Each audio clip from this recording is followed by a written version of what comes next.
Paramashivoham. Om Nithyananda Paramashivoham. Om Nithyananda Paramashivoham.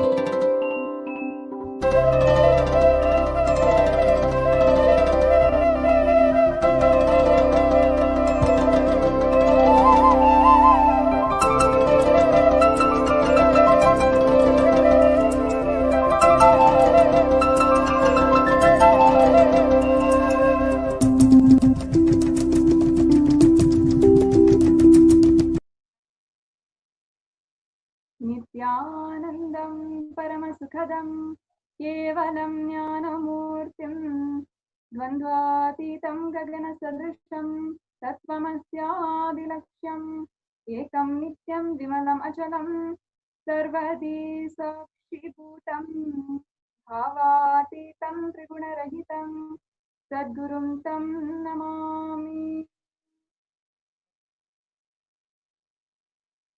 Nithyananda,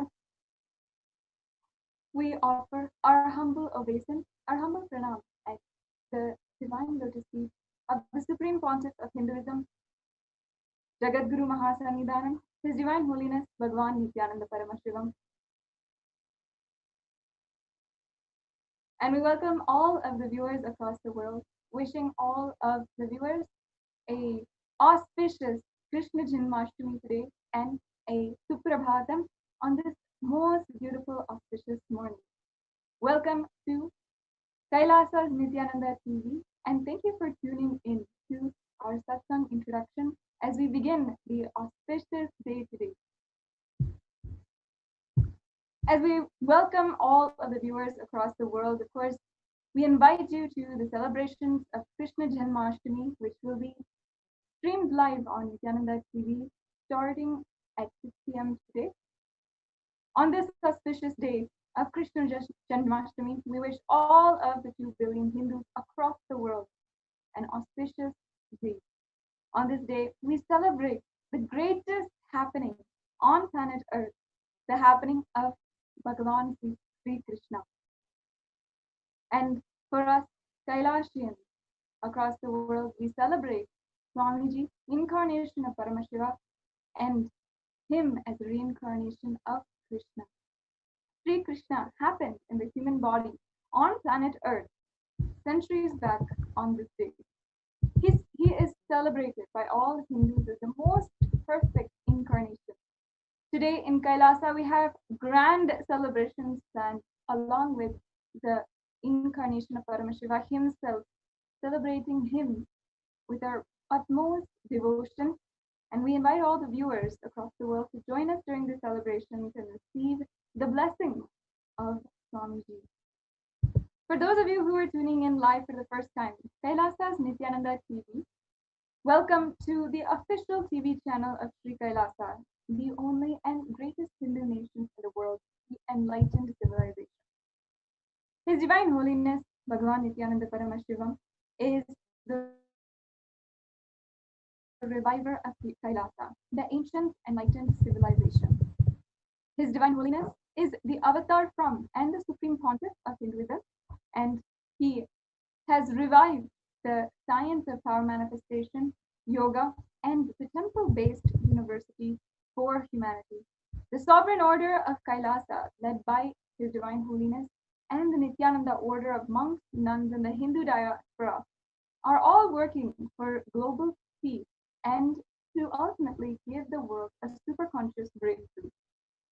The Nithyananda Hindu University is the world's largest Hindu university with 150 extended campuses, which is are all together collecting, organizing, preserving, time capsuling, decoding, spreading, and reviving over 20 million source books of Hinduism, including the knowledge on the 64 sacred arts, Ayurveda, music, dance, sculpting, astrology, Vastu, and so much more.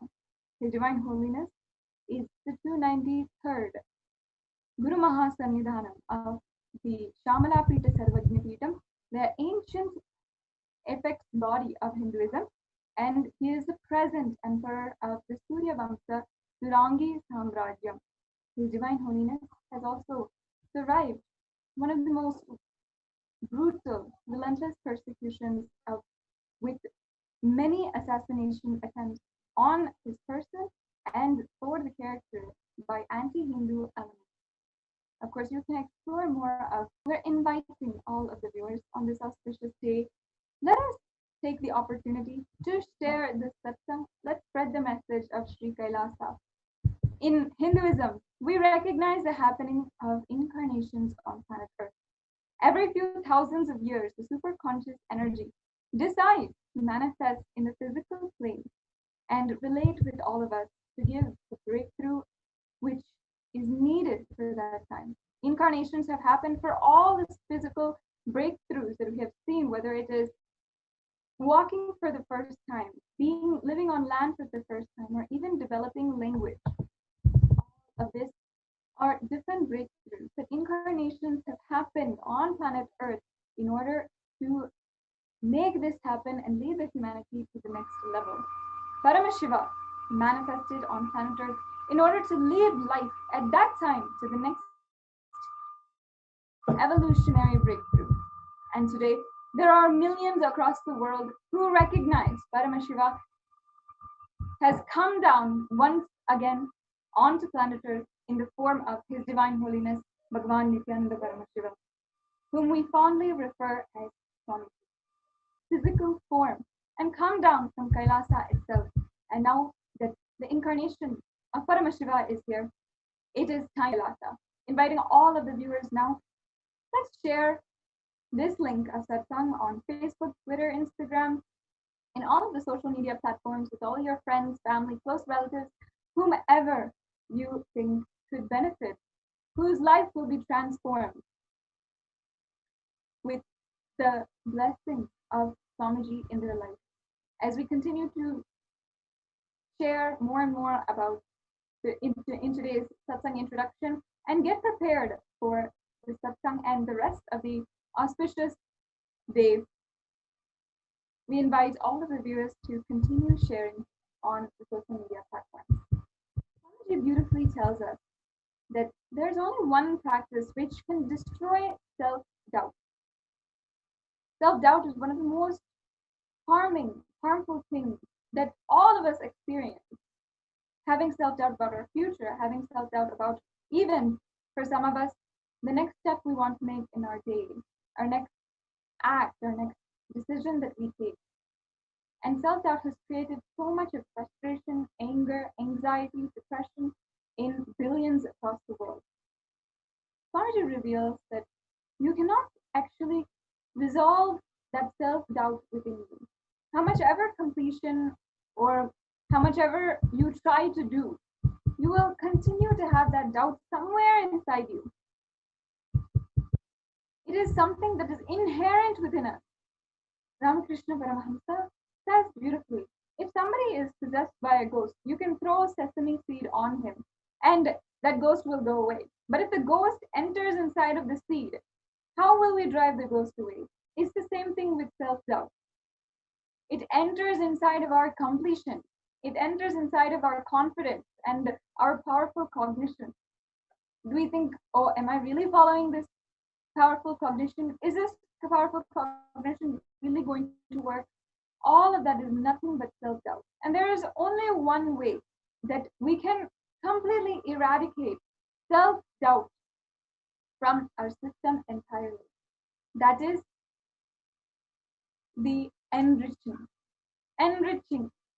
sharing Swamiji and his teachings with everybody around and continuously taking everyone around, reminding each other of the teachings of Swamiji and continuously connecting back to Swamiji is enriching ourselves and others, which completely eradicates the self-doubting pattern inside of us.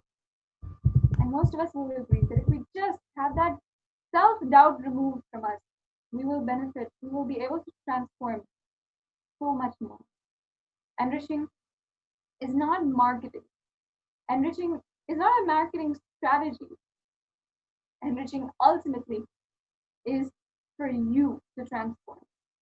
In marketing and other strategies like this, all of the results are external. Maybe some numbers go up, you get some profit or something like that.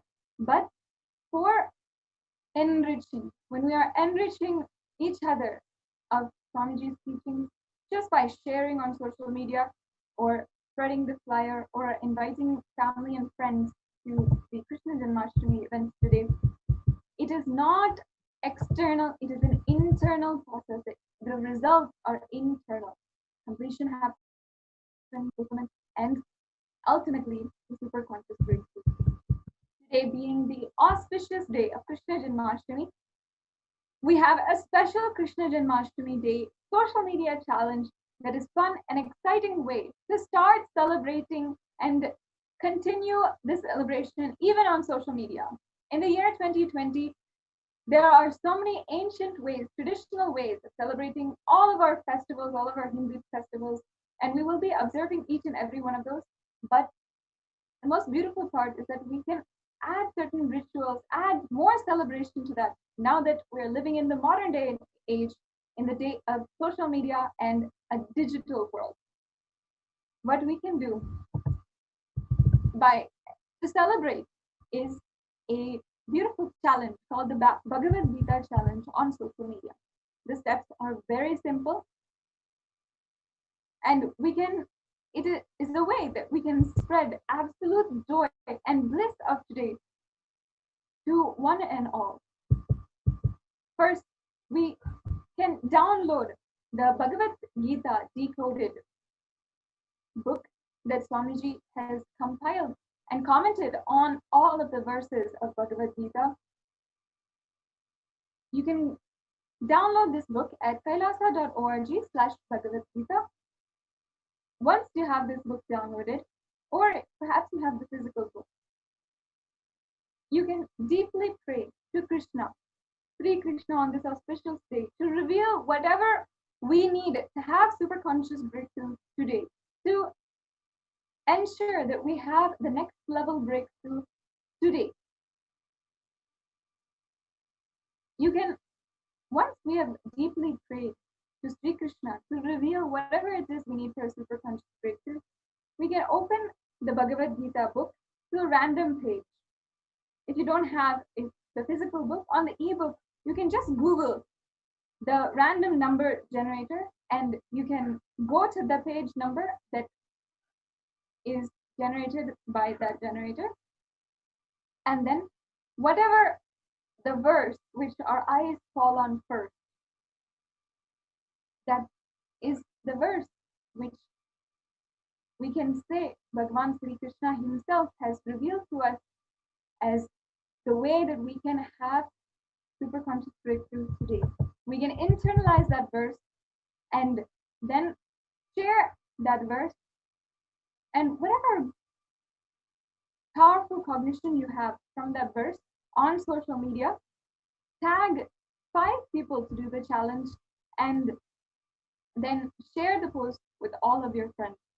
This is a post that's very easy, simple to do, and is a way that we can enrich each other on this auspicious day of Krishna Janmashtami. Today, of course, we are celebrating Krishna and manifesting Paramashiva through love. The greatest dimension of the happening called Krishna is love. The ability to receive and give love. Swamiji always has said the undercurrent of Krishna's life, whenever he killed the Kauravas or he was doing politics with Shakuni or he destroyed Shishubala or killed Kamsa, or played with the Gopikas and the Gopas, or he was revealing the great revelations of the Bhagavad Gita to Arjuna. Whatever it is, everything, every incident, every happening, every dimension of Sri Krishna is expressed with immense love. His politics is an expression of love. His management is an expression of love. His anger is another one expression of love. And his enmity, or what we perceive to be enmity, is an expression of love. Swamiji says, I can say everything of Bhagavan Sri Krishna is expressed in the base material of love. He is a love incarnate, and he is the beloved of the whole universe. Swamiji says that Krishna is the most loved being happened on planet Earth. Other gods all may be worshipped, revered, respected. People used to be devoted, but nobody is loved like Krishna. Even Shiva, you can be devoted to him, you revere, you respect him, you worship him, but nothing like Krishna when it comes to the question of being loved. With so much of difficulty, so many people have sacrificed so many things for the love of Krishna. From the Gopikas and Gopas, the deeply devoted beings who serve Sri Krishna, the amount of sacrifice people have done for his love, leaving their brothers and sisters, leaving the parents, leaving the family, leaving the relatives, giving up wealth, and unimaginable sacrifices. Even if you sacrifice your very life, his just one glance at the corner of his eyes is so worthy. Like the thread connecting all of the flowers and making the flower garland. Swamiji says, if he has to find the center of Krishna, he can say it is love. The story goes to say even that Shakuni, because of constantly remembering Krishna, when he is unaware and he relaxes just for a moment, he also used to have deep, friendly, romantic connection with Krishna. Throughout the Mahabharata, Shakuni was one of the people who continuously held enmity towards Sri Krishna and was continuously conspiring against Bhagavan. Swamiji says, whenever Shakuni comes down from that self-destructive logic that he usually has, he has a very deep and friendly, romantic connection with Krishna. But immediately, the moment he becomes aware, he goes back to thinking about how he should destroy or fight Krishna. Understand that Krishna was able to infuse love even in his enemy's heart. You can't separate Krishna and love. You can remember Krishna, and at the same time, you'll also be remembering the love for Krishna. You can't not remember love when you're remembering Krishna. He is simply the symbol of love, and he is the brand ambassador of love for the whole universe. Nobody is able to again and again sit in his feet. And of course, any word that we put for Bhagavan Sri Krishna is too small for him.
Let us start with the prayer to Bhagavan Sri Krishna, Vasudevasutam Devam, Kamsachanuramadhanam, Devaki Paramanandam, Krishnam Vande Jagadgurum.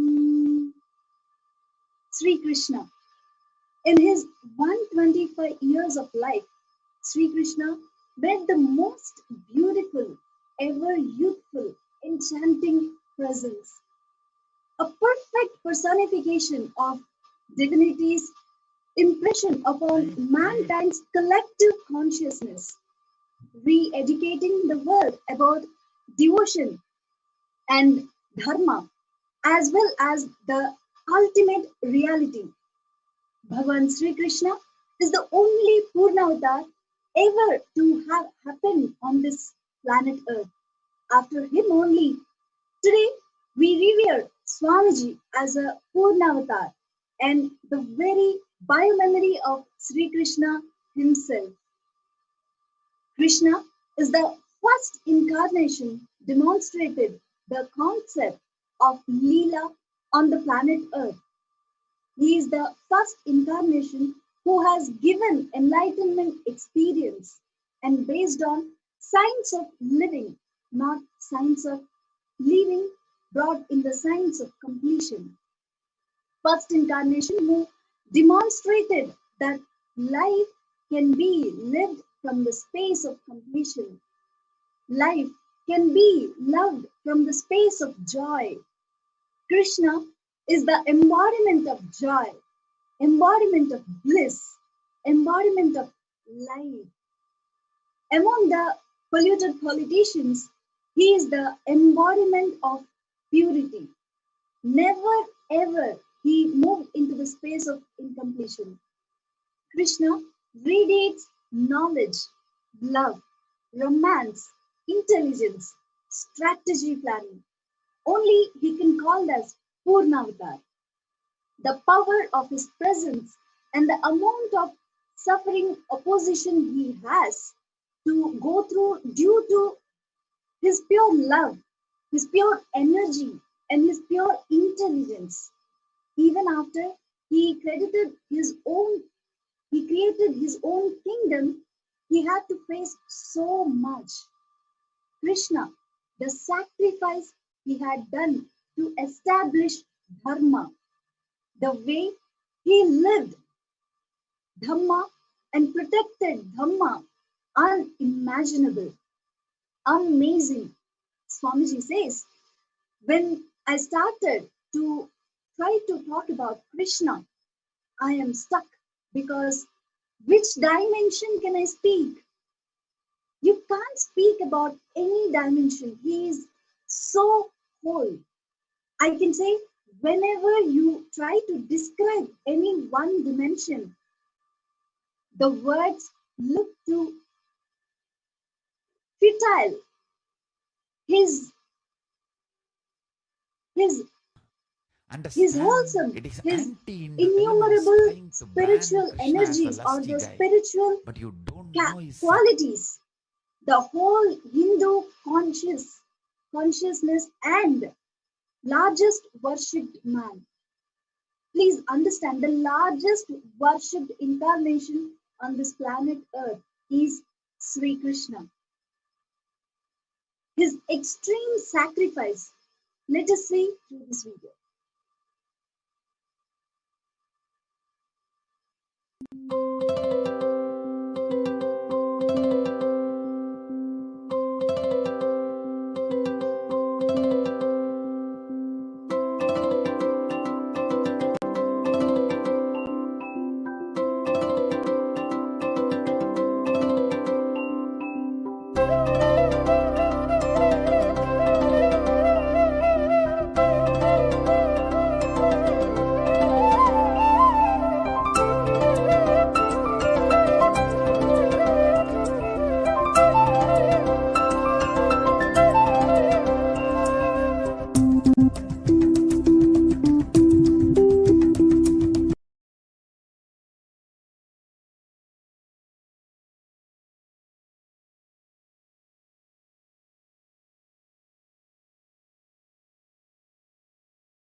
understand it is anti-Hindu elements trying to brand Krishna as a lusty guy, but you don't know his sacrifice. If I talk from the space of Krishna, every king married whom they loved, but Krishna married who loved him. He did not get whom he loved. He married who loved him. And all the women he saved from the demons and devils to give them status. He accepted them as queens. Extreme sacrifice a person can do in the field of love. Krishna is the symbol, ideal of that.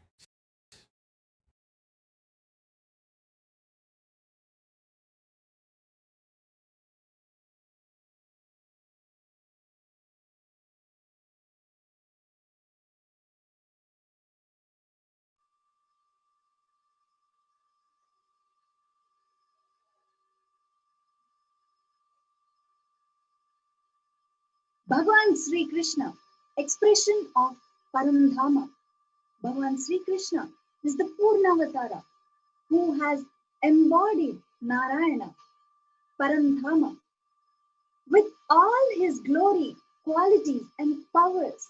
Bhagavan Sri Krishna is the 8th avatar of Lord Vishnu, who is responsible for the sustenance of the cosmos. Bhagavan Sri Krishna is the being who first set a trend that macrocosm can express in human body microcosm in a full-fledged and a full-bloomed way. The greatest happening that happened is happening and will happen in the cosmos as Sri Krishna. Bhagavan Sri Krishna is the extraordinary expression of cosmos and glory personified. Bhagavan Sri Krishna is also the Jagat Guru, meaning his life is a teaching for everyone. In all levels of seeking, no matter what level they are in. As a child, Bhagavan Sri Krishna expressed extraordinary innocence and extraordinary powers. And as an adult, Bhagavan Sri Krishna went beyond the body. He did not leave even idea of ordinary body and reflected the pure consciousness in the human body.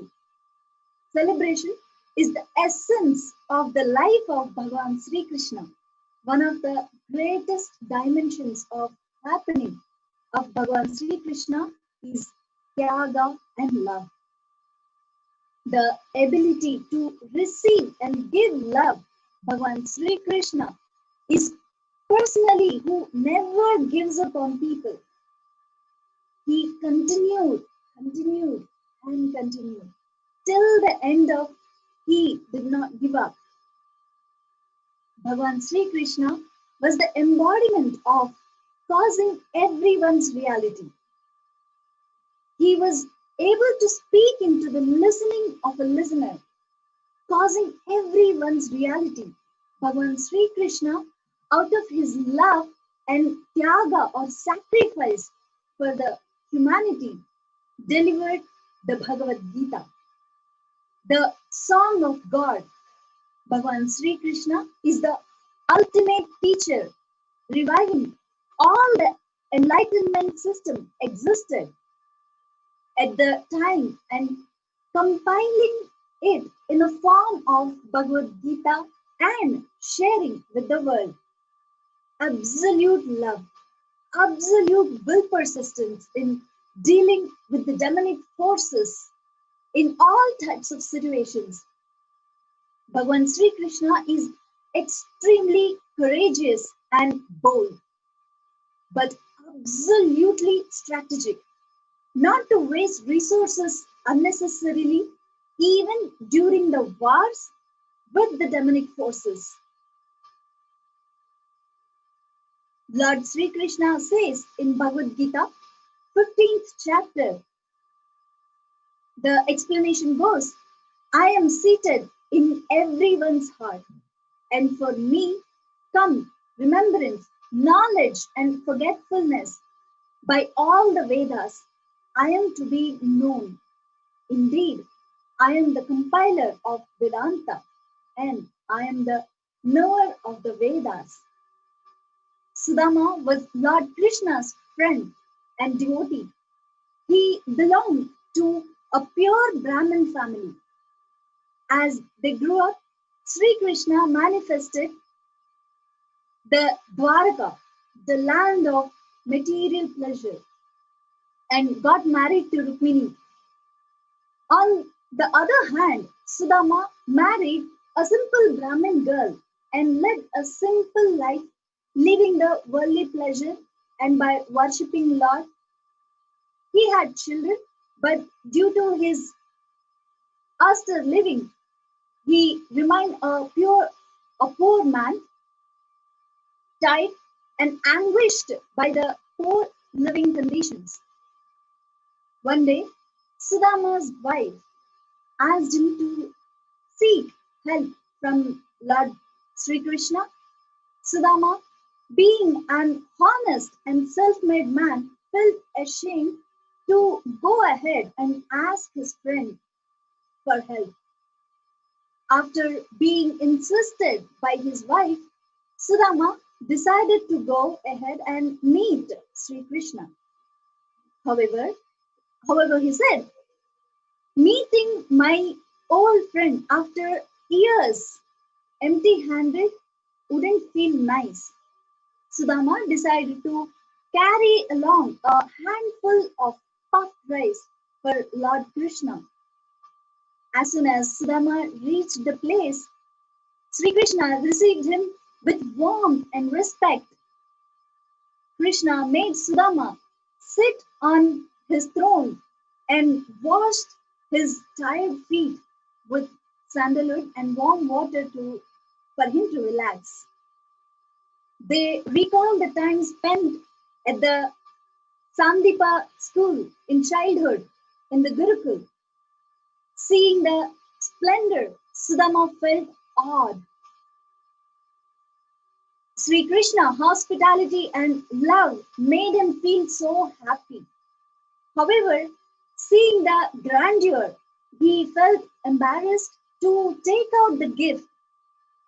Sri Krishna immediately understood how Sudama was feeling and took the gift from him. Seeing a small bag in Sudama's hand, Krishna asked him that what he was carrying. Sudama, feeling resentful, moved forward the bag, which contained a handful of puffed rice. Sri Krishna went forward and consumed a part of the puffed rice, saying that was the best thing he had ever.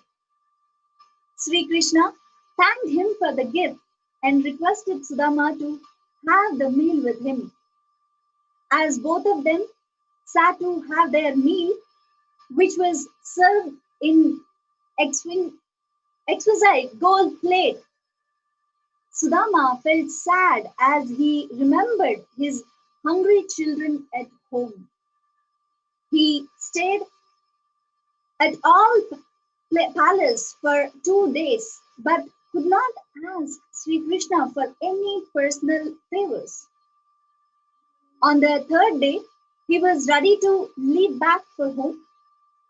While leaving, Krishna embraced Sudama and asked him to visit again. Touched by his love and hospitality, Sudama thanked him. While going back to his family, Sudama wondered, what shall I say when my wife asks me what I have brought back? As Sudama reached back home, he was troubled seeing that there was no hut. Instead of his old hut, he saw a magnificent palace being built at the same place. As he walked towards the palace, he saw his wife coming out elegantly dressed in beautiful clothes. When Krishna says, Sambhavami Yuge Yuge, he only bothers about the time. He does not say, I will happen in same place again and again. He says, I will happen again and again based on time. You see, he is only saying it different times. I will happen again and again. He is not saying I will happen in different places again and again because he is more bothered about the change of time than the change of geography. He knows the future is going to run based on the time, not the geography. The moment the communication revolution has happened, geography has lost its value. Borders have lost its value.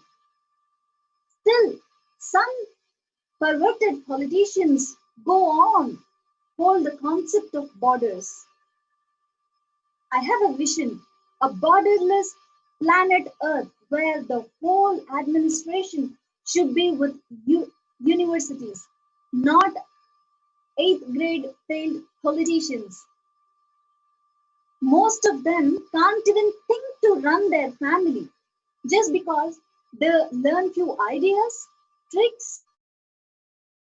Somebody, unfortunately, they get to rule. All intelligent people move out of this dirty fight. That's the worst thing happened to politics. All intelligent people doesn't want to fight, and the fellows who want to fight naturally will not be intelligent. That's one of the worst things happen. Even if you see Gita, Arjuna's logic seems to be very intelligent. He does not want to fight, but Krishna emphasized intelligent people need to enter into the fight. Only to a close friend with whom you can open your heart. Your struggles can be open only when you're able to respect somebody more and more by knowing his struggles, the conflicts he went through, success he achieved. You became friend to him. By knowing somebody's struggles and conflicts, if you start judging him, there is no friendliness. It is relationship waiting to vomit enmity. It's a seed sown within poison. Here, Sri Krishna shares Gita to his close friend Arjuna, to whom he called really show Vishwarupa, with whom he has the freedom to say, do it, Kaunteya, son of Kunti, do it. Finally, he goes to the extreme of saying, Sarvadharma Parityaga. Give up all your concepts and ideas about right and wrong. Just surrender to me. I will lead you. To say these words, what an intimate understanding and feeling connection should have. It have been there between this Krishna and Arjuna. He says, drop your life at my feet. I will not cheat you. I will think for you. I will see to it you achieve the ultimate moksha. I will liberate you.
Today, being the most auspicious Krishna Janmashtami day,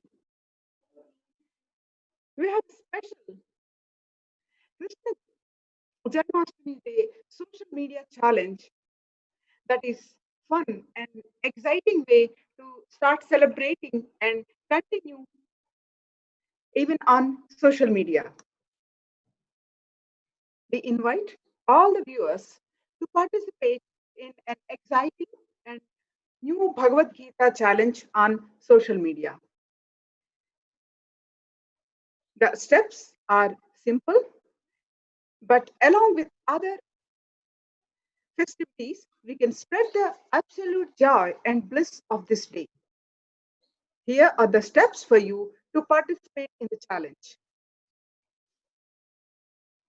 First, deeply pray to Krishna on this auspicious day for him to reveal exactly what you need to have a super conscious breakthrough today. Second, open the Bhagavad Gita book to a random page. If you do not have a physical book, use a random number generator online to give you a number and go to that page number.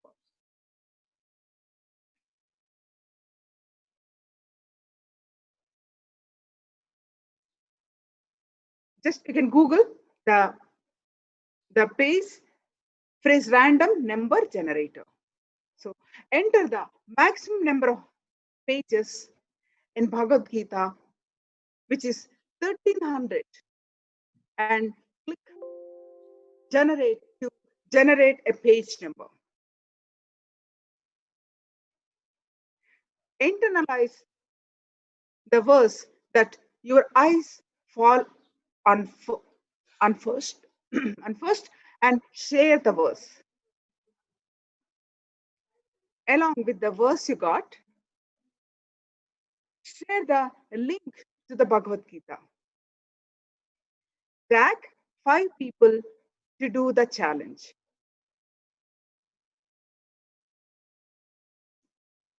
You can see the presentation now, how to do this.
Sri Krishna is the most beautiful, ever youthful, with his enchanting presence, lived over 125 years on the planet Earth. A few thousand years ago, but he still lives in everyone's heart for those who hear about him. Bhagwan Sri Krishna is the only Purna avatar ever to have happened on this planet Earth. Krishna is the first incarnation demonstrating the concept of Leela on the planet Earth. He is the first incarnation who has given enlightenment experience based on science of living and not science of living. He brought the science of completion to mankind. The first incarnation who demonstrated that life can be lived from the space of completion. Life can be loved from the space of joy. Krishna is the embodiment of joy, embodiment of bliss, embodiment of life itself. Among the polluted politicians, he is the embodiment of purity. Never ever he moved into the space of incompletion. Krishna radiates knowledge, love, romance, intelligence, strategy, planning. Only can he called as Purnavatar, a perfect personification of divinity's impression upon mankind's collective consciousness, re-educating the world about devotion and dharma as well as the ultimate reality. The power of his presence and the amount of suffering, opposition he has to go through due to his pure love, his pure energy, and his pure intelligence. Even after he created his own kingdom, Dwaraka, he had to face so much. Krishna, the sacrifice he had done to establish Dhamma, the way he lived Dhamma and protected Dhamma, unimaginable, amazing. In Swamiji's own words, when I start trying to talk about Krishna, I'm stuck because which dimension can you speak? You can't speak about any dimension. He's so whole. I can say, whenever you try to describe any other dimension, the words look so futile. His Ananta Kalyana Gunas, meaning the infinite, never endless qualities. His innumerable spiritual energies are the spiritual qualities.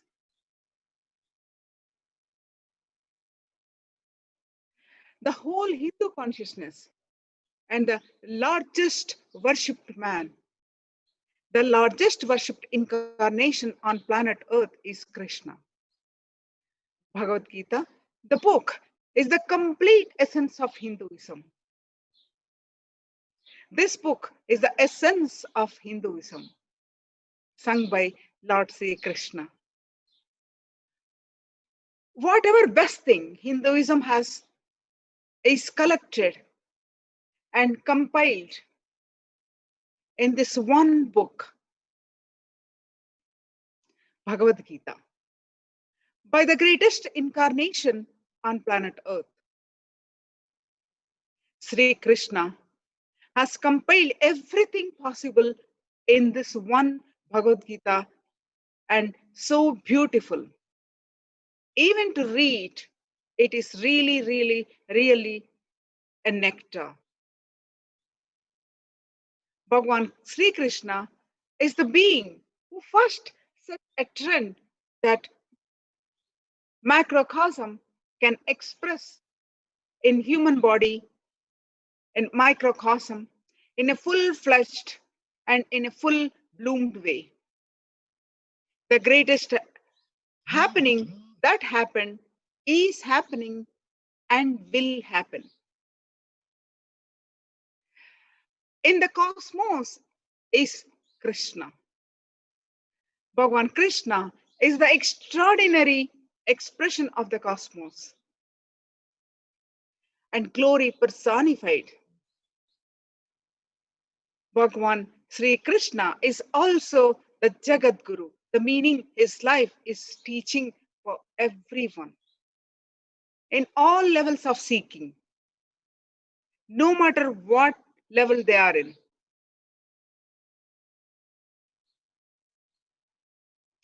As a child, Bhagavan Krishna expressed extraordinary innocence and extraordinary powers. And as an adult, he went beyond body and did not have an idea of ordinary body and reflected the pure consciousness in the human body. Celebration is the essence of life of Bhagavan Sri Krishna. One of the greatest dimension of the happening of Bhagavan Krishna is Tyaga and love. The ability to receive and give love. He is a personality who never gives up on people, and he continued till the end. He did not give up. Bhagavan Krishna is the embodiment of causing everyone's reality. He was able to speak into the listening of the listener, causing everyone's reality. Bhagavan Krishna, out of his love and tyaga for the humanity, delivered the Bhagavad Gita, the song of God. He is the ultimate teacher, reviving all the enlightenment systems existed during that time and compiled in the form of Bhagavad Gita and sharing with the world. Bhagavan Krishna demonstrated absolute life positivity, absolute love, absolute will persistence in dealing with the demonic forces of all types of situation. Bhagavan Krishna is extremely courageous and bold, but absolutely strategic. Not to waste resources unnecessarily, even during the wars with demonic forces.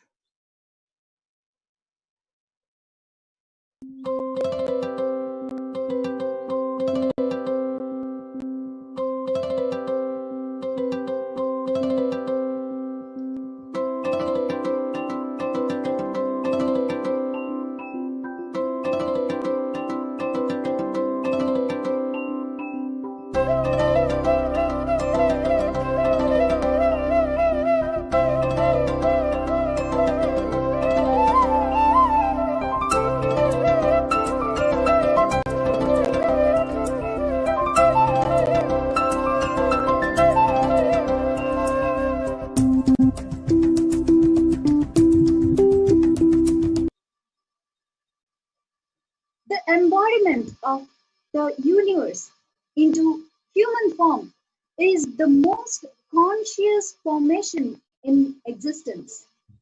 The avatar is the combination and transcendence of every incarnation that has existed.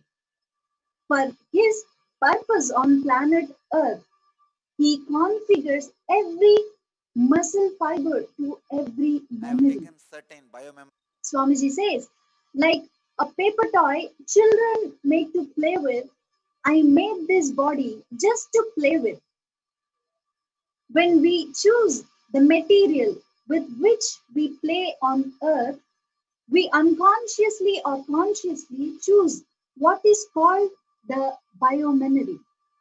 The biomemory is a quality associated with a specific muscle belong to a body. When we pass on to the Nikod's lifetime, we choose from a plethora of options to make up our biomemory in that lifetime.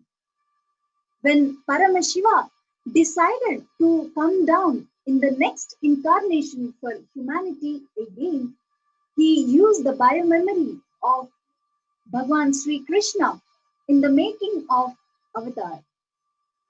Let us now understand from Swamiji how he picked up the biomemory of Sri Krishna in his own words. I can say Arunagiri Yogeshwara forms the base material. My body language and verbal language. If Arunagiri Yogeshwara has spoken English, he will exactly speak the way I am speaking. And he is speaking. The body language and verbal language. That's the base material. That is from Arunagiri Yogeshwara. Next, the administration. Please understand. Biomemory can be divided into 4 categories. 1, the experience of God, experience of self, experience of the nature, experience of humanity. All my way of relating with humanity, that biomemory, I got it from Meenakshi. The whole administration, the way I handle people, the way I train people, the way I elevate people is from Meenakshi. My concepts about human society is from Meenakshi. My responses towards the human society, I started doing 2000 years before. That is why it is time-tested, foolproof responses. The body language and verbal language is from Arunagiri Yogeshwara. Administration is from Meenakshi. Strategy planning. These are all small gears. The strategy planning is from Sri Krishna. And there are some more masters biomemory, which is there in the body.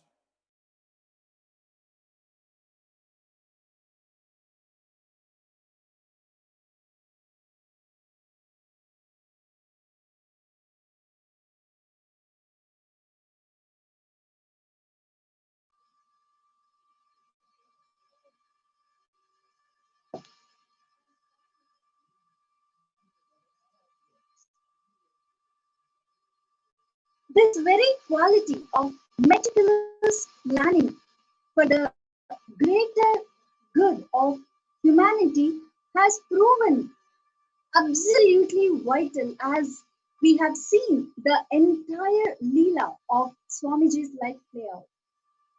So many abusers, trolls, and haters who are fueled by racial hatred have said that Swamiji has run away from the country, even run away from the law.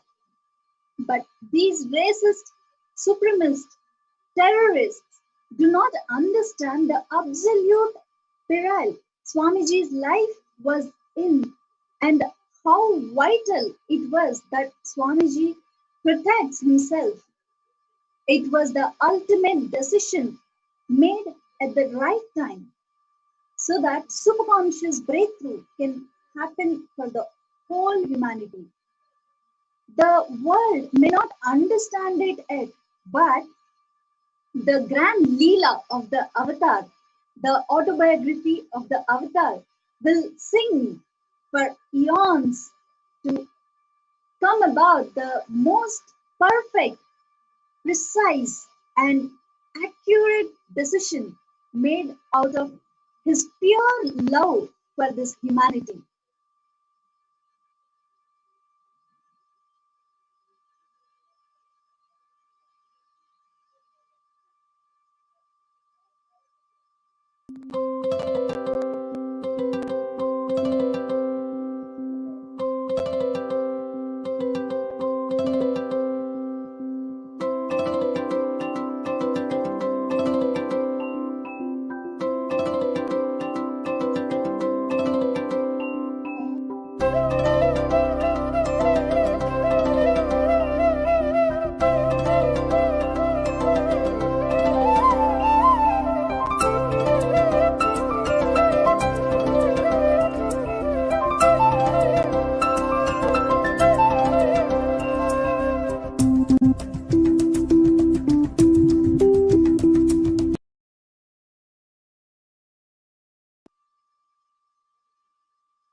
In around 1995 and 1996, Swamiji had begun his public life and his work to revive the nation of Sri Kailasa.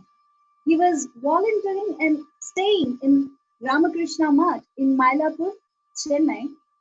Swamiji revealed a profound incident that happened at that time.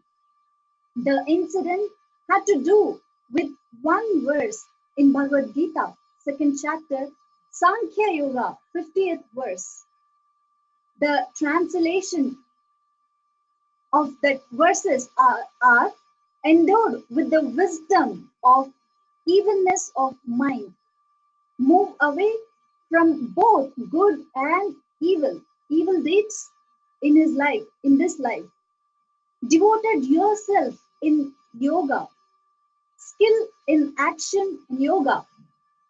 Swamiji's own translation is, in this world, the one filled with knowledge, enliquenced with virtuous and evil deeds.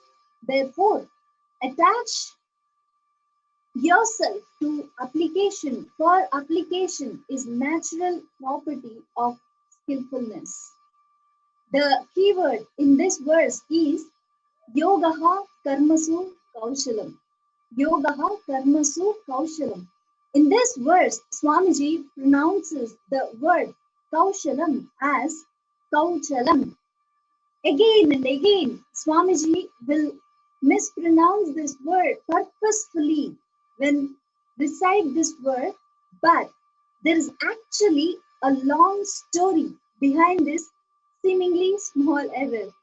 Swamiji recalls, when I was spending a time as a novice brahmachari in Ramakrishna mission, one day morning, I had a darshan of Devi, something like 100 feet tall, huge form, and I literally felt that the whole thing is sitting on my Sahasrara. It was an intense Bhava Samadhi.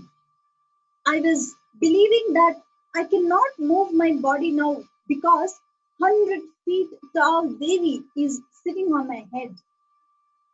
Swamiji continues, I was just sitting and sitting. So naturally, the news spread in 10 minutes.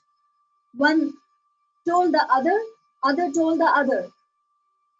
At that time, fortunately, the vice president of Ramakrishna Mission was Swami Ranganathananda. He was staying there in Mylapore, Ramakrishna Math. He is a great sadhu. Being a great sadhu is also not a joke. He is a great sadhu. Morning, he will wake up and his routine was so perfect. He lived about 90 years, but at that time, he was not that old. He just passed away only 2 to 3 years before. Even at the age of 90, he will he will get up, go for his walk, go to temple in the morning and sit in whatever you may call it, visualization or meditation or japa.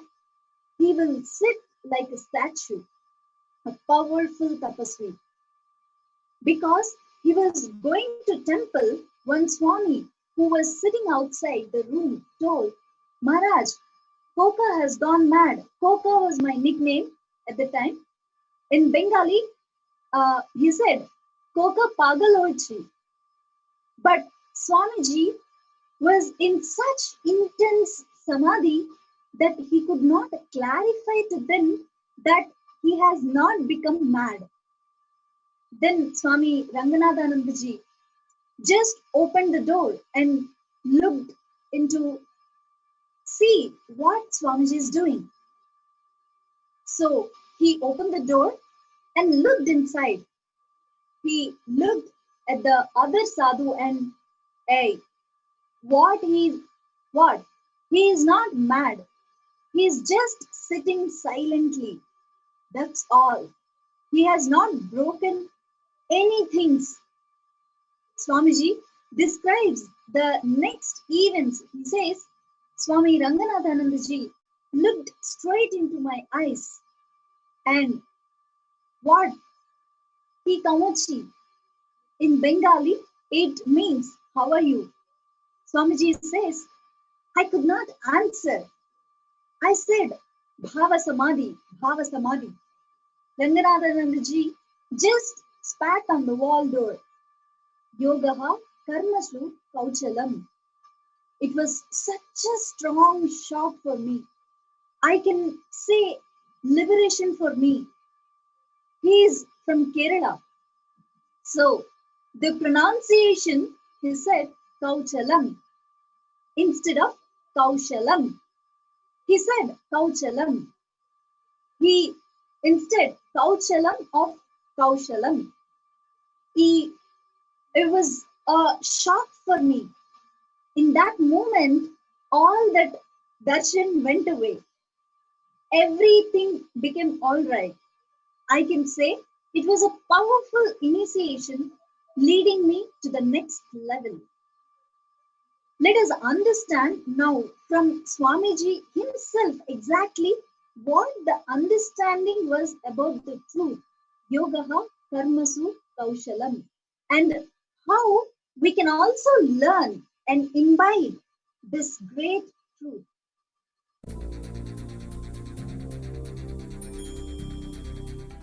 Paramahamsa Nithyananda, a compelling spiritual force of our millennium, founder of an international socio-spiritual movement, pioneer of a modern Vedic renaissance. Born in the sacred town of Tiruvannamalai, a yogi by birth, fearless spiritual explorer, beacon of divine power, Paramahamsa Nithyananda is today an inspiration for millions on the path.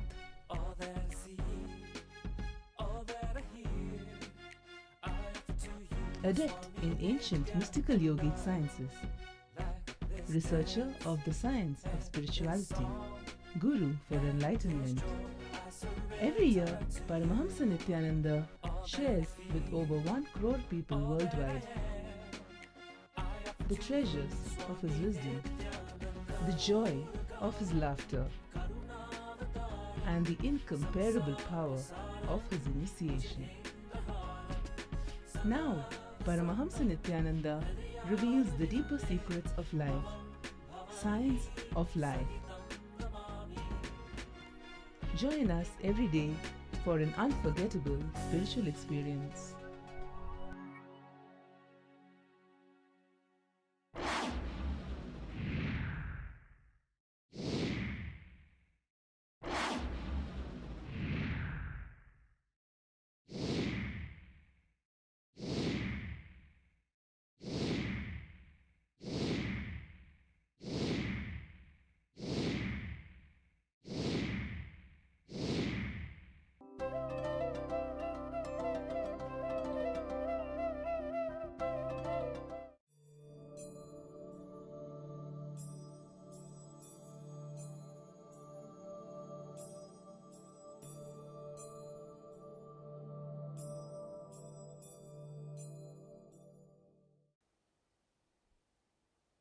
Let me explain exactly what is Karmasu Kauchalam.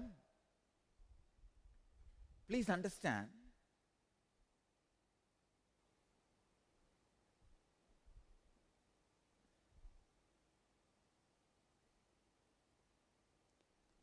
the solidified emotion, it may be Matrubhava or Sakabhava or Dasabhava, Vatsalya Bhava or Mathura Bhava or Mahabhava. The solidified emotion is Bhava Samadhi. But when that solidified emotion is no more separate from you, becomes part of your very existence, consciousness, that is what I call Karmasu Kauchalam. Means, see, what is solidified emotion? If you are in Bhava Samadhi, means you will see everything as Devi. If you are in Bhava Samadhi with Krishna, you will see everything as Krishna. So much of sweetness will be there by the remembrance of Krishna.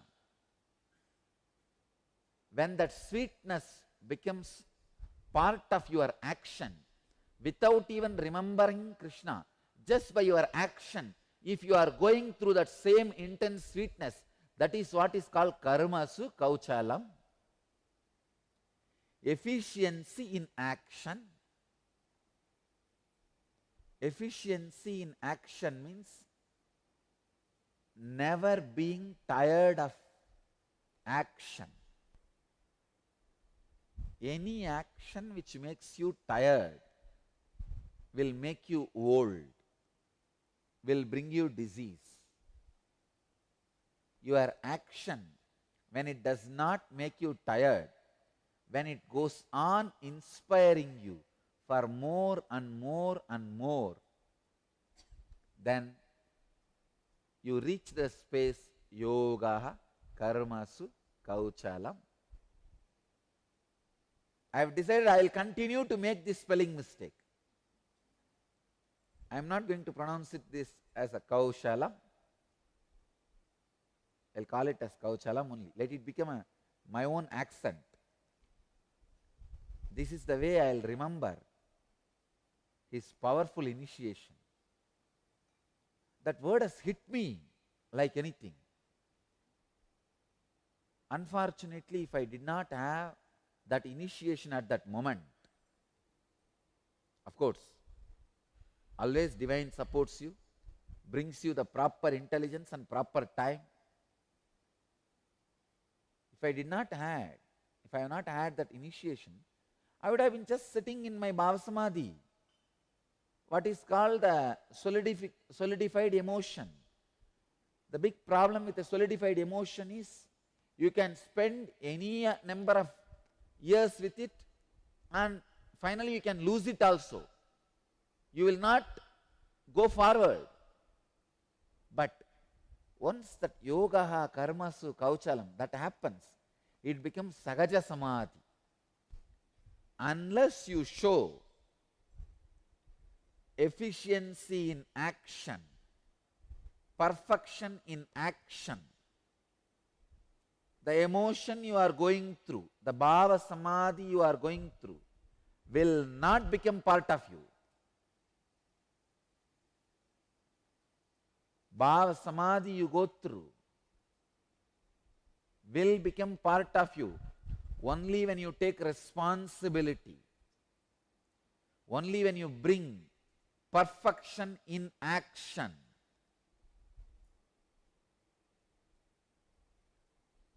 Joy in action. Next question is from Richa from Bangalore.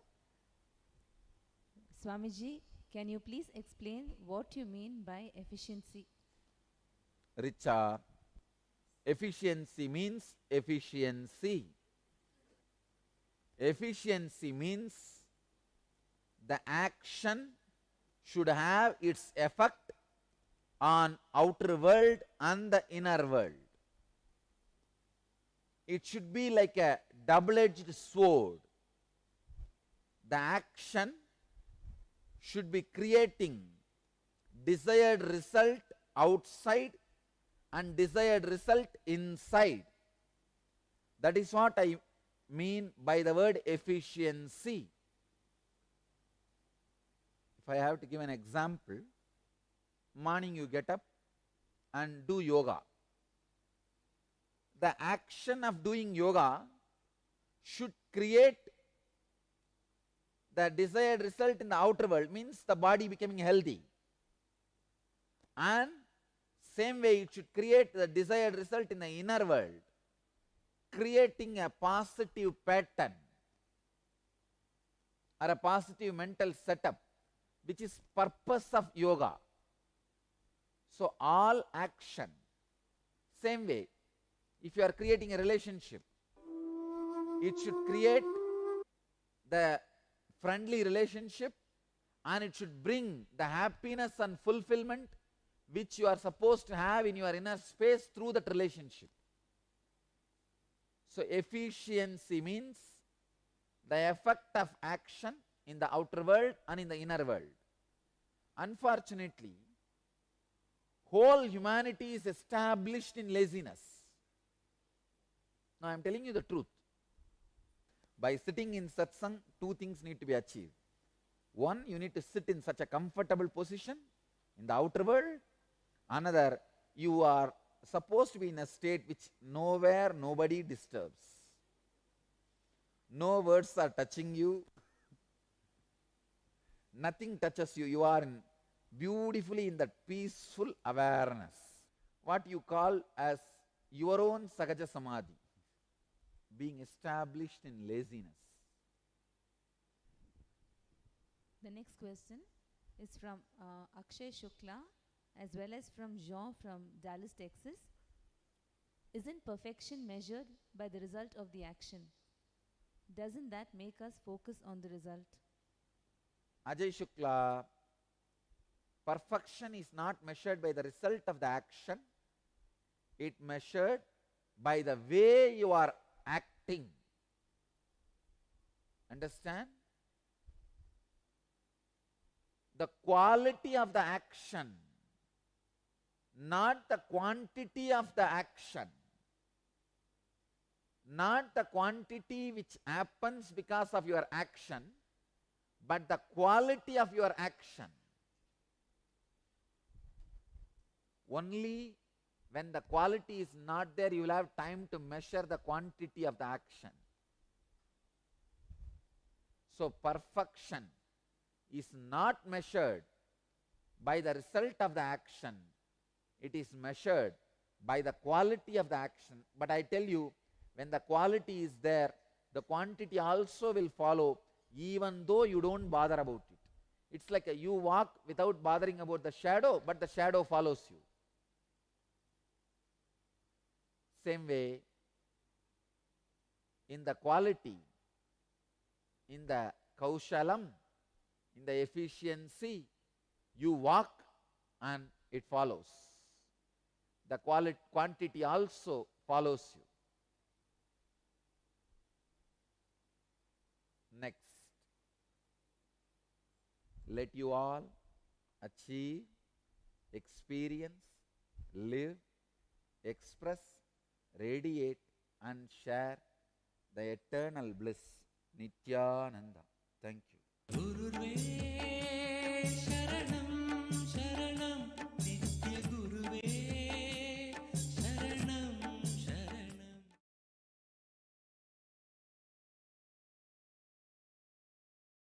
Welcome to Inner Awakening, the most powerful personal transformation retreat you could ever experience. In just 21 days, thousands are already experiencing the shortest route to constantly high energy levels, visible anti-aging, healing of chronic diseases, fulfilling relationships, and higher states of consciousness. What is the secret behind this transformation?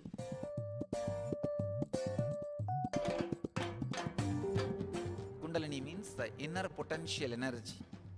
Once it is awakened, opens the different doors for the conscious experience in you.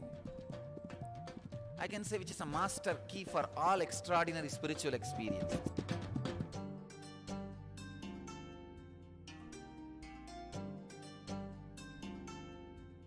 This extraordinary program is conducted personally by Paramahamsa Nithyananda.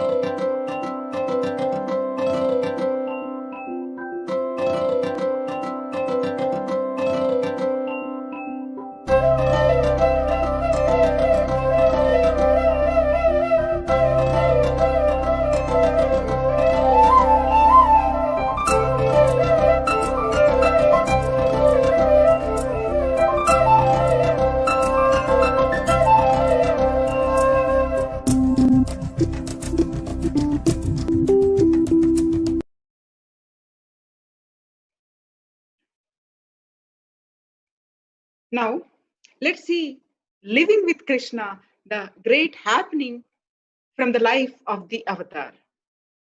In the Vedic tradition, idol worship is very big part of life. With a tradition that has few thousands of gods and goddesses, each person has their own Ishta Devata, a worshipper's favorite deity. However, there is a huge difference between worshipping an idol and worshipping through an idol. This incident in Swamiji's own life explains that difference. Swamiji was on his way to Somanath, one of the 12 Jyotirlingas shrines of Shiva. In one of the nearby villages, an elderly woman invited him to stay with her. She was a great Krishna devotee and had a small Krishna idol. She would cook some food and offer it to the idol, and then eat some herself.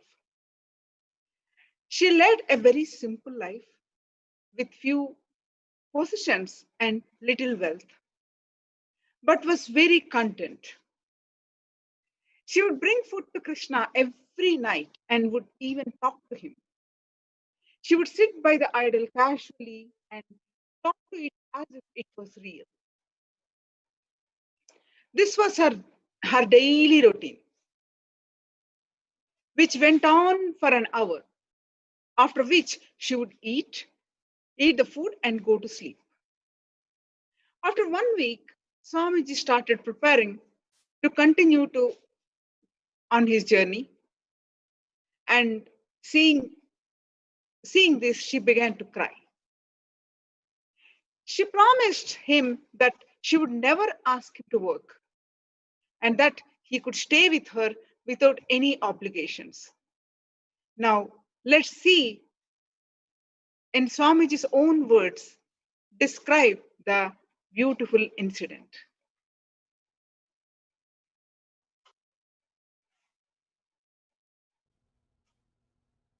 When I was 19 or 20, that was the time when I was wandering, walked length and breadth of India.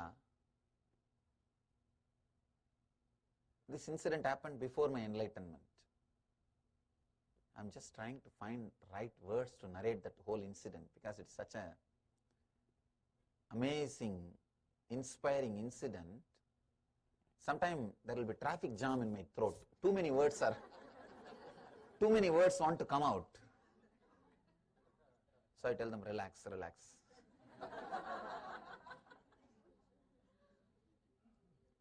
I was staying in an old lady's house, very old lady. She was living alone, maybe 80 or something. She was having one cow and a small house.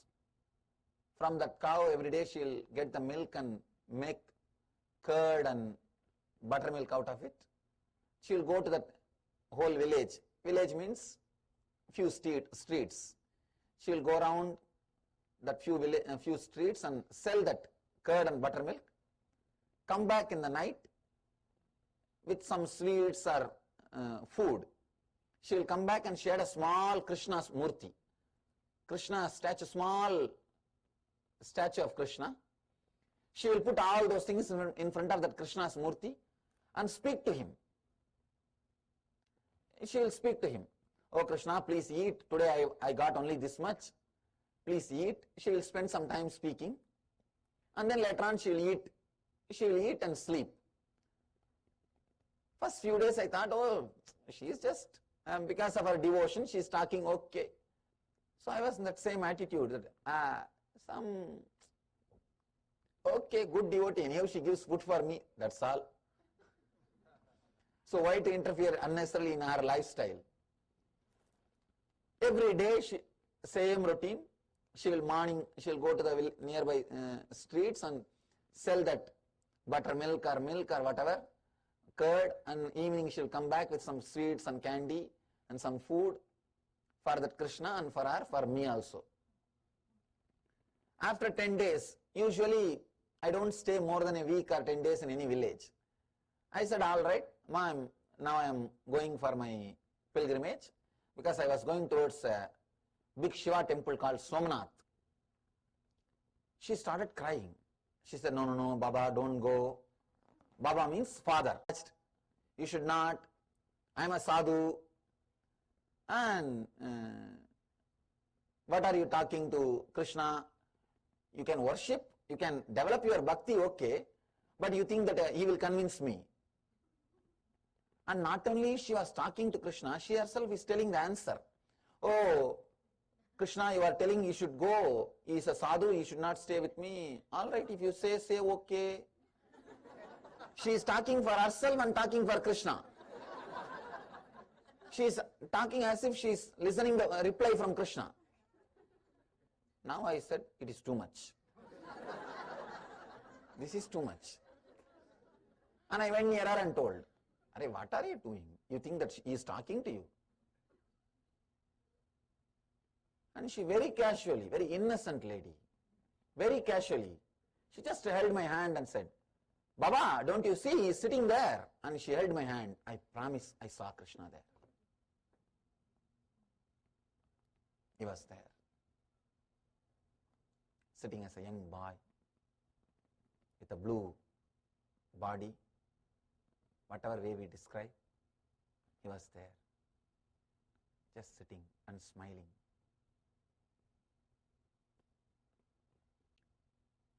Logic can't understand, logic can't explain, but I promise I saw him. He was there. He was there. When she left the hand, again I saw only the statue. The form has disappeared. When she held my hand, just for a few moments, I saw he was there, sitting. Not as a hallucination, no. I saw him much more clearly, deeply than I am seeing you. He was there. Just I fell at her feet and told her, please don't call me as Baba. You are mother. You are 1,000 times more than any sadhu, any sannyasi. All my ego, intellectual ideologies, the intellectual personality, the logical personality simply fell at her feet. She was shocked. She said, Baba, you are a sadhu, you should not touch my feet. It's sin for me. I said, I may be wearing this cloth, but you are 1,000 times greater than any sadhu, any logical person, any intellectual person. If you can open up so much, that statue can become alive. And if you can transmit that experience to somebody just by holding the hand, this is what I call initiation. You are my guru. I told her, no guru can give me darshan or experience just by touching. They can only give mantra. You gave me darshan, you are my guru. Just I fell at her feet. She was shocked. But let me be very clear. I understood the power of opening up, the power of trusting in that incident. That taught me how the power of opening up can transform your being. Nothing else can transform you. No learning, no teaching. Nahi nahi rakshadi tukrun. First time I understood all my studies, because I had a big pride that just by studying, just by reading all and having this knowledge, you can achieve something. No. When I had my darshan through a old lady, her whole wealth is not more than $1,000. Her whole wealth, her house, cow, everything, clothes, everything, if you put together and sell, it will not be more than $1,000. That's our whole worth. That is her property, life and everything. But the quality of life she is living, I can't explain. Living with God. Understand? She is living with God. I was shocked.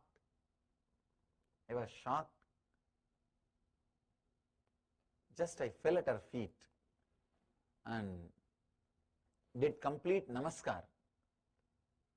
She was frightened because a sadhu touching her feet, she never expected. I said,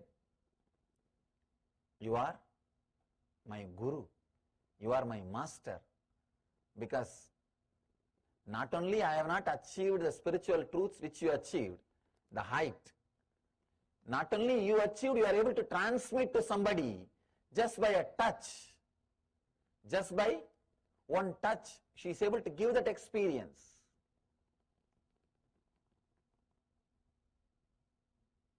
She has become a big inspiration source for me.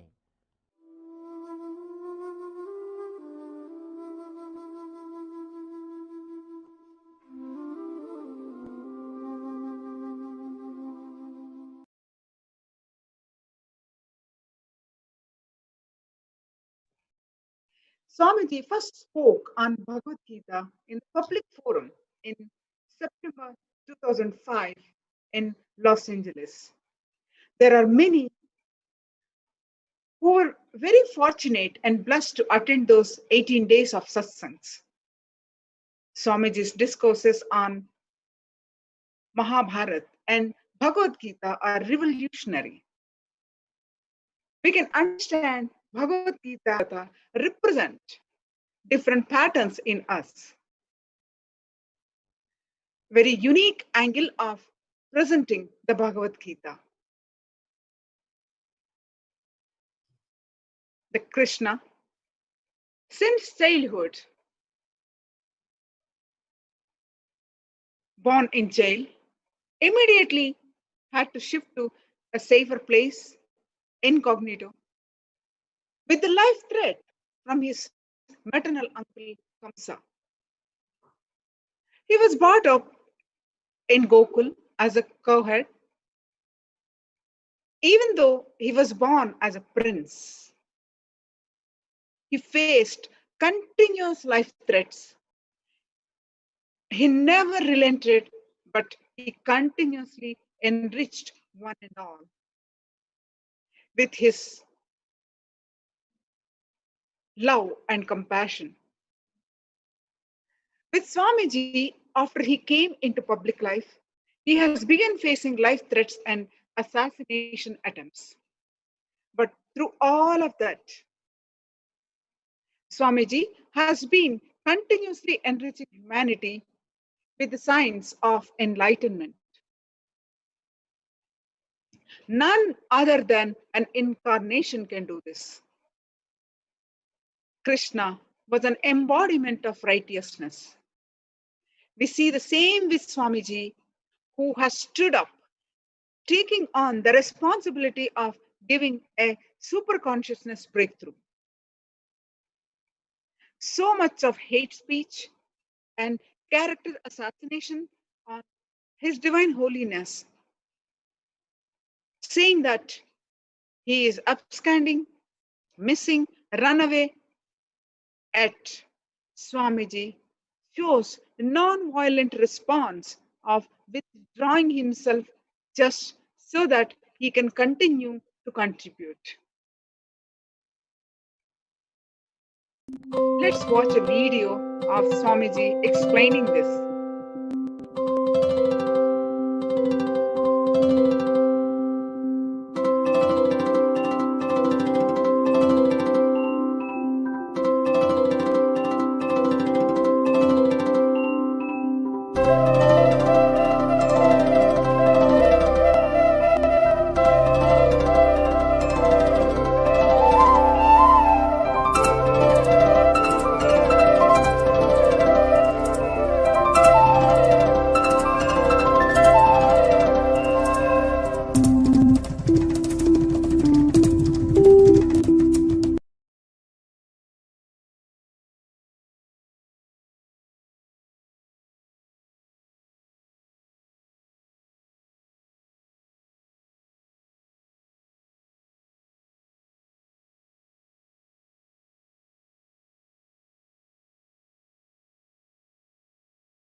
all conflict, all war,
all conflict, all war, all fights are life negative. Even the person who wins the war would have wasted his whole life by the time he wins the war. That is the reason I withdrew myself from this war. They were trying to drag me, understand?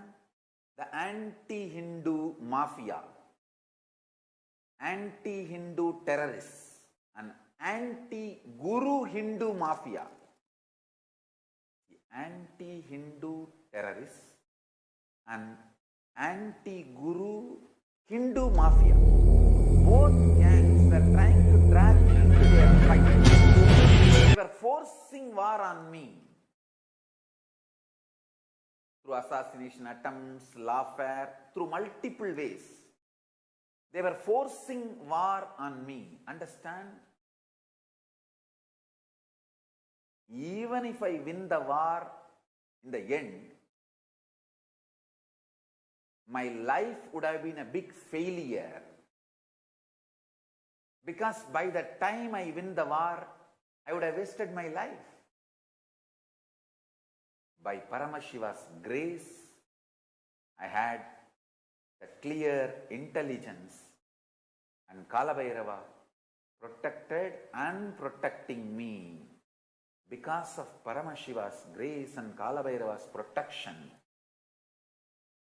I withdrew myself from this war and started doing the real work I am supposed to do. I tell you, ahimsa paramo dharmaha, non-violence is ultimate law of life, dharma. I add one more line, ahimsa paramo buddhihi yuktihi shaktihi muktihi. Non-violence is ultimate bhakti, yukti, bhukti, mukti. Means non-violence is ultimate strategy, intelligence, devotion, and ultimately liberation. I tell you, do not be deluded by your manliness. You will waste your whole life in fights and wars which is forced on you Only in the end of the war, whether you lose or win, you will realize you lost your life. All my disciples use this as a strategy when we are building Kailasa, when we are manifesting Kailasa all over the world. No conflicts, no wars. That is not going to work out for us.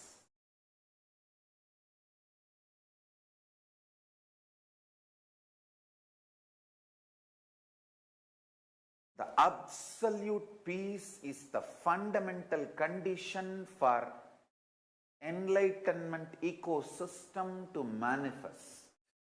That is why Paramashiva withdrew from human society. Even though he created the whole universe, he is just away from universe. He manifested this whole universe, but he is away from the universe. I tell you. Listen to this. The anti-Hindu terrorists and anti-Guru Hindu mafia, both gangs, the gangs who is absolutely anti-Hindus. There is another gang, anti-Gurus but Hindus. This both gang was somehow trying to drag me into the fight with them.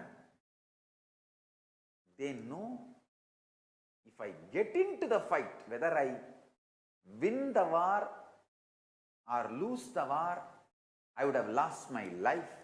So what I need to deliver to the world would not have been delivered. The most intelligent decision I took in my life, I should say that highest intelligence Paramashiva gave me is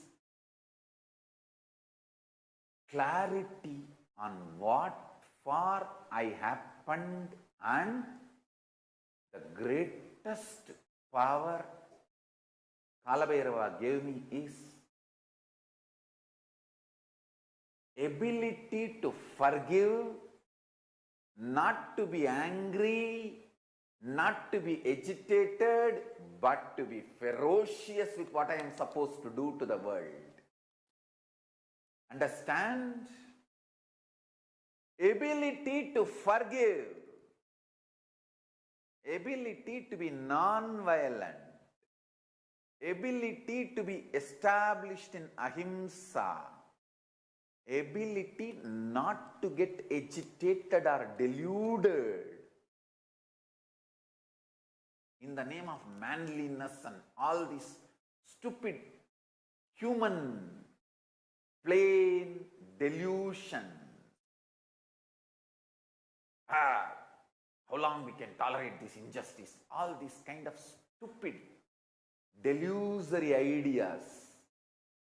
Paramashiva gave me this powerful cognition, and Kalabhairava giving me protection, energy to absolutely be non-violent and make all the enemies irrelevant, redundant.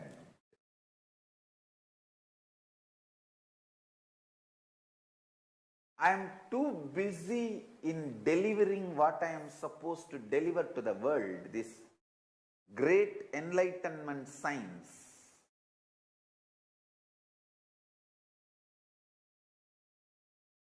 The state of Paramashiva, space of Paramashiva, powers of Paramashiva, being of Paramashiva, Kailasa of Paramashiva. I am too busy with that. Focusing only on that. Actually, I withdrew from human society and manifested this Kailasa with the grace of Paramashiva and Kalabhairava to be absolutely in peace and non-violence.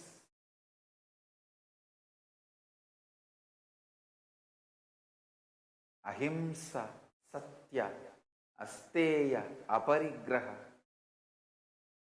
Brahmacharya, absolute Samadhi space, state, space, powers, being, superconscious, and Kailasa Paramashiva. I tell you.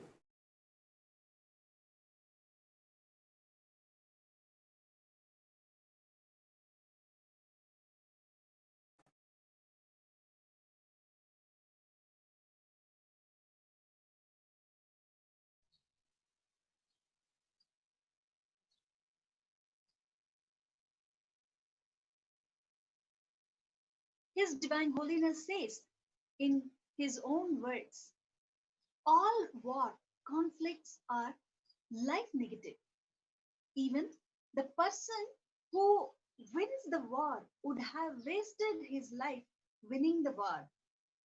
That's why I withdraw myself from the war that the anti-Hindu mafia, anti-Hindu, anti-Guru mafia were trying to drag me into this through assassination, attempts, and lawfare. Even if I win in the war, at the end, my life would have been a big failure because by the time I would have ended the time which I had, I would have wasted my time, my life. By Paramashiva's grace, I had a clear intelligence, and Kalabhairava protected and is protecting me. Because of that, I withdrew myself from this war and started doing the real work I am supposed to do. In Sri Krishna's life, from the farm, beginning from the beginning of his life, he faced attacks against him. Jarasandha grew up and became a very powerful king.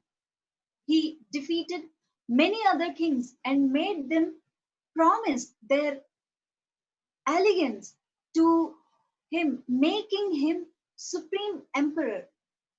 He gave both his daughters in marriage to Kamsa of Mathura. Now, Krishna killed Kamsa, making Jarasandha as enemy. Jarasandha decided to teach Sri Krishna and the Yadavas a lesson.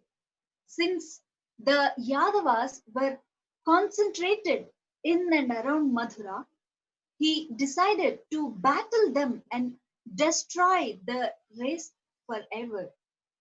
Jarasandha attacked Mathura 17 times, and Sri Krishna decimated his army, sparing Jarasandha alone. Jarasandha then repeatedly attacked Mathura, and each time he caused massive death and destruction. The 17 attacks that he led on Mathura had sapped the energy of the Yadavas and stunned the growth of the city. The economy of the Yadavas was in shambles, and the wars had emptied the treasury. Jarasandha was a powerful enemy with a huge army, and the Yadavas barely managed to withstand his attacks. With even the likes of Krishna and Balarama on their side. One day, Krishna received disturbing news that Jarasandha had forged an alliance with several other kings to forever destroy the Yadava clan. Jarasandha had entered into that armed alliance Rukmi of Vidarbha and the brothers Vid and Anuvidha of Avanti. The alliance had only one aim: destroy Madhura and the Yadava clan. There was more disturbing news for the Yadavas. The kingdom of Hastinapur expressed helplessness in coming to the aid of Yadavas. Meanwhile, the alliance began its march towards the Madhura. Thus, the Yadava were left forlorn and at the mercy of a huge force. The alliance decided to simultaneously attack Madura from several fronts. Jarasandha then sent a message to Yadavas stating that they would be spared if they handed the heads of Krishna and Balarama to him. The Yadavas refused and readied themselves for war. Krishna was the only person who repeatedly cautioned his clansmen against the war. He then hit upon the idea of shifting the capital from Madura to Dwarka. Krishna placed the suggestion before King Ugrasena, his grandfather. Ugrasena and all other courtiers and even the commanders of the Yadava army were against flight. Balarama too was against to the move. He wanted to fight against Jarasandha. Ugrasena then pointed out to Krishna that if he ran away from battlefield, he would forever be known as Ranchor, or one who has ran away from the battlefield. Krishna retorted that he had no worry about any new name being given to him. I already have many names and many more does not make any difference. He said, moreover, I am willing to sacrifice my reputation for saving my people and their lives, he said. Krishna is such a powerful strategy planner. When needed, he even escaped from the war field. When needed, he even hid himself. The space of completion he was holding, the space in which he was operating, Krishna chose to run away from many wars, not only to protect his people, but also with great strategy, he made many of his opponents redundant from his life. He sacrificed his name or never bothered when people call him Ranchor, meaning a person who ran away from a war, which was consideredly a very low level act.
Nithyananda Paramashivoham.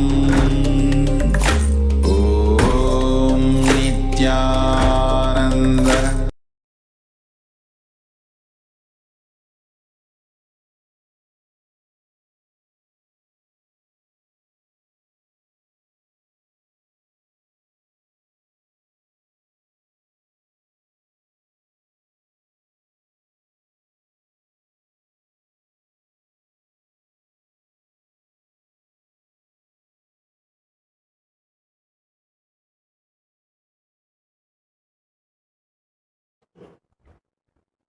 Nithya.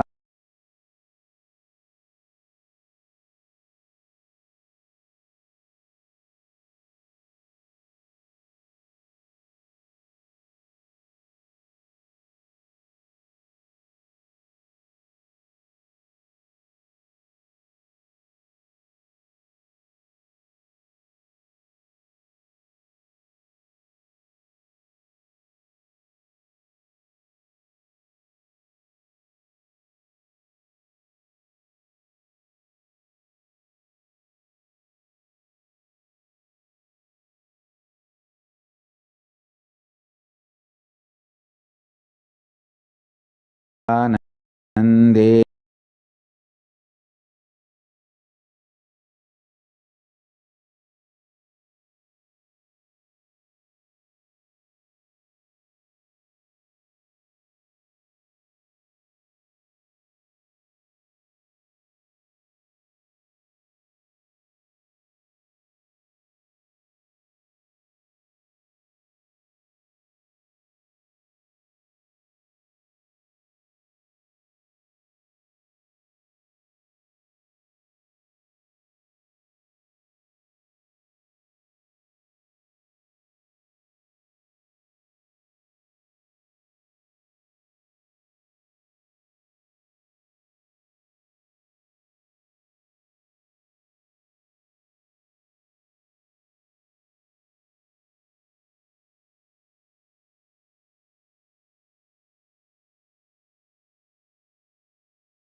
Nithyananda Paramashivoham.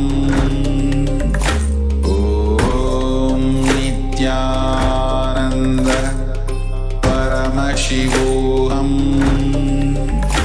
Om Nithyananda Paramashivoham. Om Nithyananda Paramashivoham. Om Nithyananda Paramashivoham. Om Nithyananda Paramashivoham. Om Nithyananda Paramashivoham. Om Nithyananda Paramashivoham.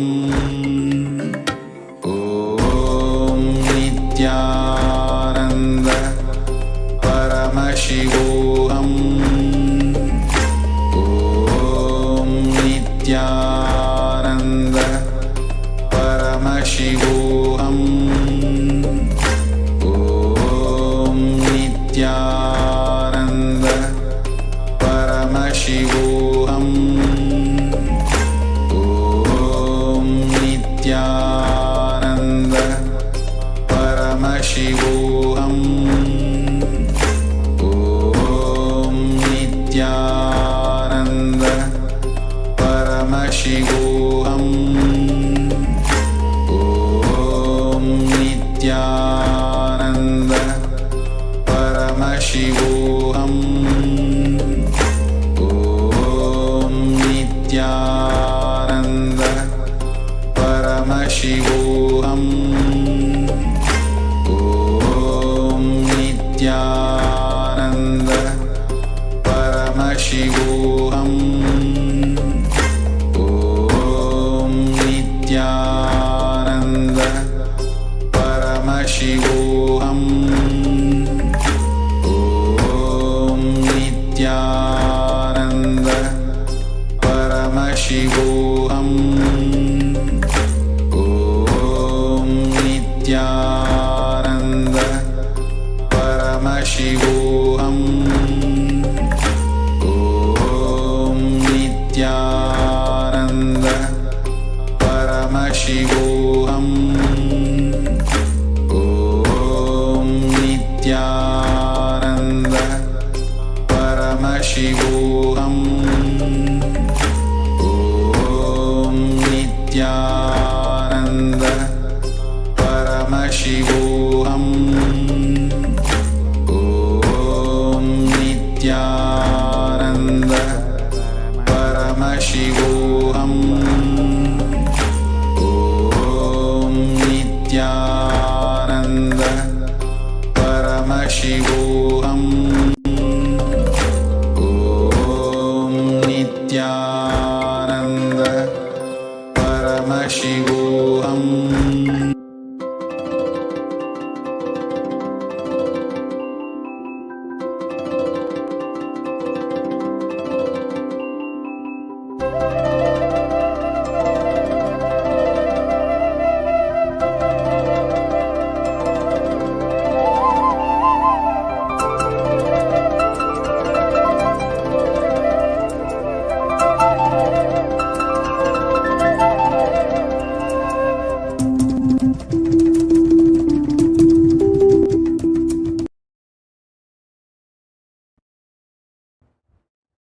नित्यानन्देश्वरि पराशक्तिमध्यमाम् अस्मदाचार्यपर्यन्तां वन्दे गुरुपरम्पराम्.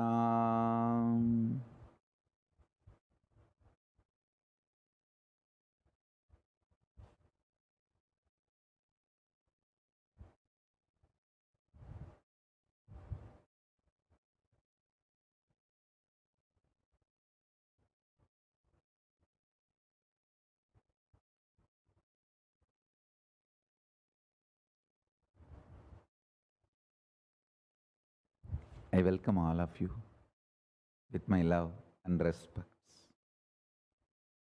I welcome all the living and practicing Hindus from all over the world. I welcome all the Sarvanyapita Kartas, Yajamans, manifestors, Sarvabarityagis, Shrimahans, Mahans,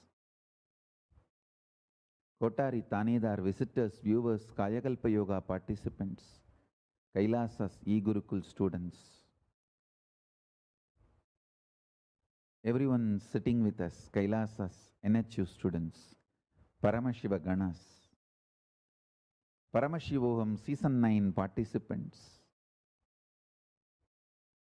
sitting with us through Kailasa TV, Kailasas, NTV, Kailasas, HNTV. I welcome all of you with my love and respects.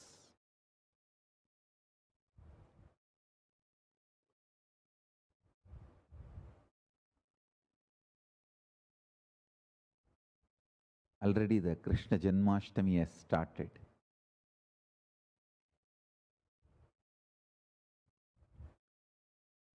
Paramashiva's message directly from Kailasa. The absolute compassion, absolute love manifests with cosmic vision about life. Understand?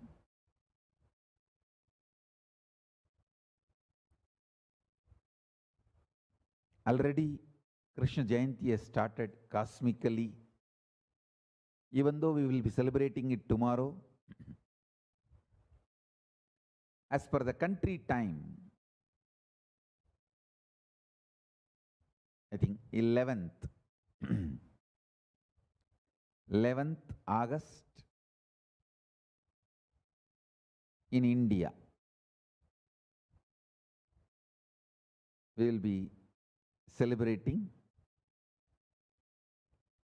But cosmically, the mood has started.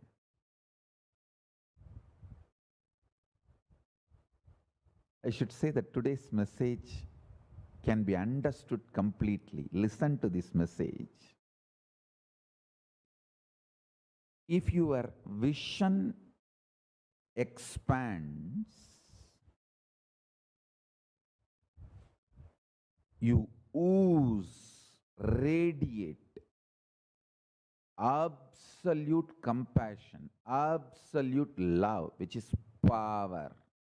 Understand? Neither compassion nor love is weakness. Both are power. Delusion is weakness. Neither compassion nor love is weakness. It comes from the power of the cosmic vision. And I want you to know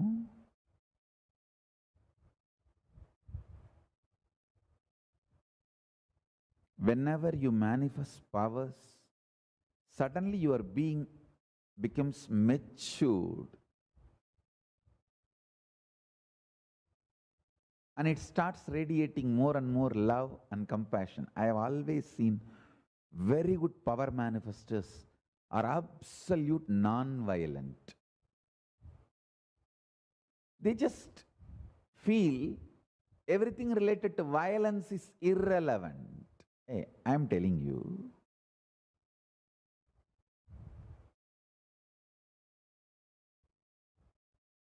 when I raise myself to a existence where my enemies can't attack me anymore, can't harm me anymore, they become irrelevant. They are no more enemies. Understand this. Ayo, keta vairunju enna avanangane theriyali. See, that is the way I live my life. I just make myself, my lifestyle, space, my mission, and myself absolutely unreachable for the enemies. Over. Then they become irrelevant to my existence. And they are no more enemies. When somebody is irrelevant to your existence, why will you even remember them as enemies? I tell you, really, the simple secret is expand your vision. That's all. Listen, I'll give you an example. Understand, everything in the world, in the universe, is Nithya, eternal. All the good you do is eternal.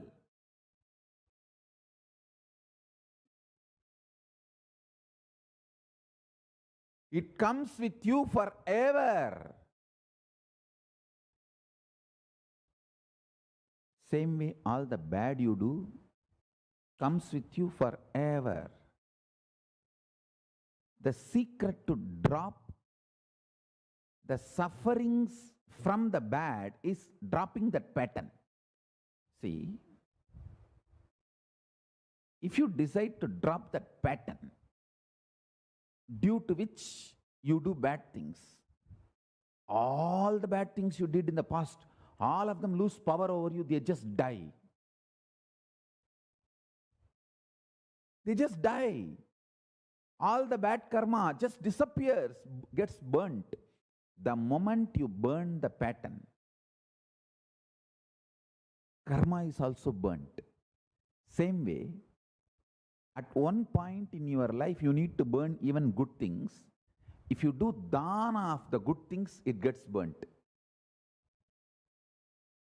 If you sacrifice your punya, do dana, it gets burnt. Understand? In your life, you have to burn bad and good both. If you burn only bad and want to enjoy good, you can enjoy. That is also your freedom.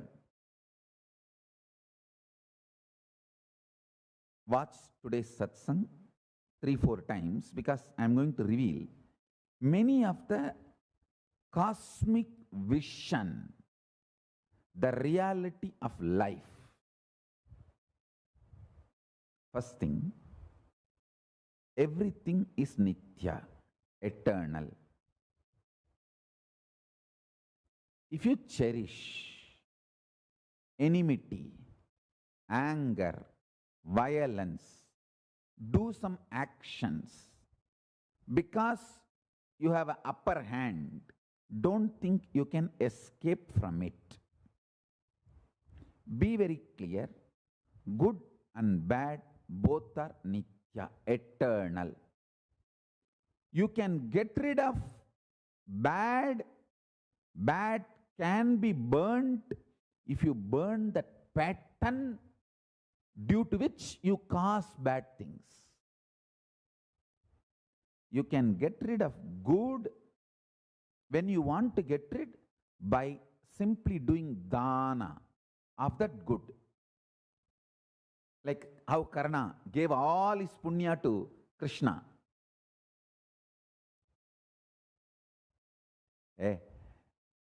Being a great devotee, Arjuna got Vishwarupa only for a few seconds.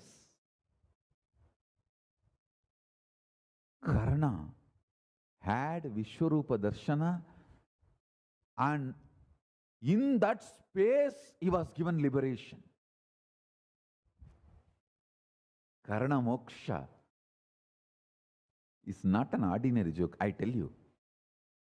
Karna moksha is the absolute compassion of Krishna. Krishna, in his element of compassion, is Karna moksha. Because how much Karna abused Krishna, I know. The way Karna, just to please Duryodhana. See, Duryodhana abusing Krishna is nothing because everyone knows Duryodhana is shit. But Karna is a man of a character, strength and glory, and certain charisma and energy. When a personality like Karna abuses Krishna, it's a real insult, real abusal.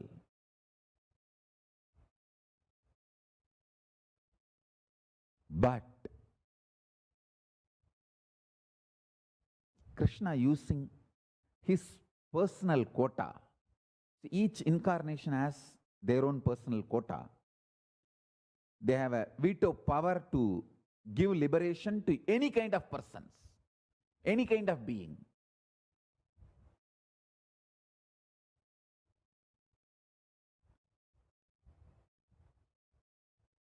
So, Krishna has decided to give liberation to Karna for various reasons, because he himself planned and took that Surya Kavacha and Surya Kundala from Karna's body to protect Arjuna.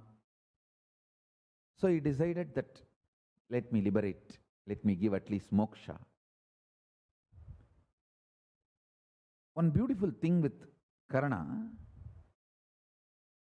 he has done so much punya by dana. Hey, listen, I tell you, there are multiple levels, purposes about dana and dharma and charity in Hindu tradition. Maybe in some satsang I'll explain. Now I'll just give you a few lines.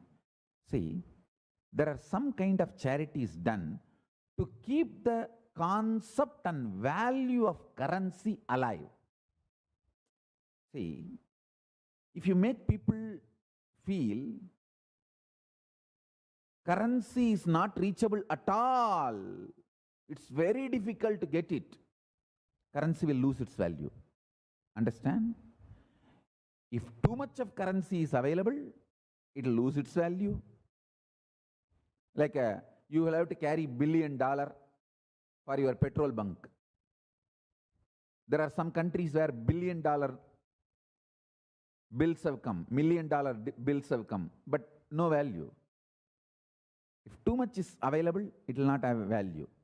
And same way, if it is too difficult to get it, it will not have value.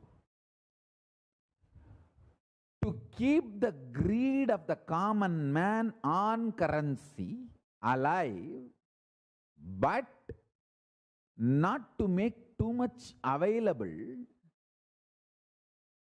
and to make him work towards that false idea of currency, the value of the currency is kept.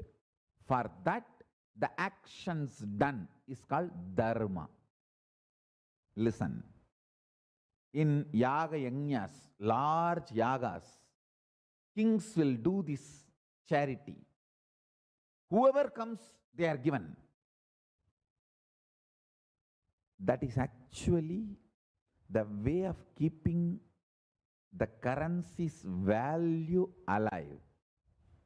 Whatever the king decides should be valued in his country, he will do that as dharma. It is dharma with the purpose of keeping the value of that currency alive in the society. If that king feels pearls is the largest gem available in the country and he wants the value of the pearls to be really kept current, then he will do dana of pearls. So the whole city knows, wow, pearls are important, pearls are important, pearls are important. Understand? What I am talking is a very subtle economic principle. Listen, all the big charity done by the big billionaires, trillionaires is just this. They want to keep the value of the currency. They want to make a common man still have hope of achieving currency, so he is forced to work continuously. Listen, I will never believe the charity of trillionaires. If you are having the charity mind, you will not be waiting to make trillions and then start your charity. All right, let's not get into that subject. Leave it. Let me talk about only how the Hindu kings kept the currency current. Currency will be kept current only if the greed and hope is kept alive. See, neither people should have too much, nor they should lose hope that they are never going to get it. So the currency can be kept alive, currency can be kept current only if there is a balance between availability and non-availability. To keep that balance, certain actions are done as a homa, yaha, yajna, a large kind of charities are organized. See, in Hindu tradition, it says that kings from multiple nations will come with the best things available in their kingdom and do large quantity of charity in Kumbh Mela. For example, the Pandya Raja will come with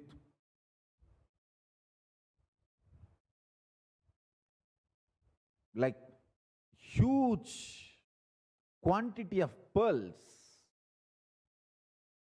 on large elephants and do dana of that pearls in Kumbh Mela. Why? Doing good is one. Next, the concept of pearl, and pearl is precious, pearl is valuable, is promoted among the millions of people. Understand? Each nation brings their best. Through dana, they promote it, make it as current in common man's life.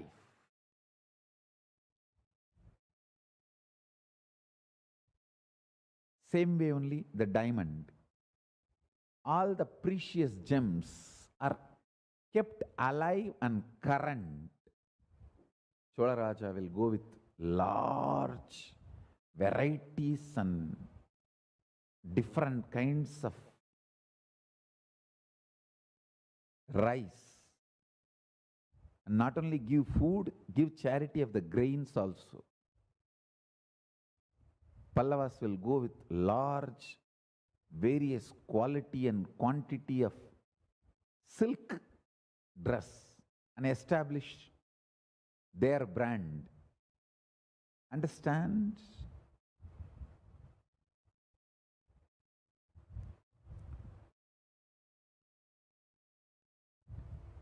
Any purpose associated with charity becomes dharma, not dana.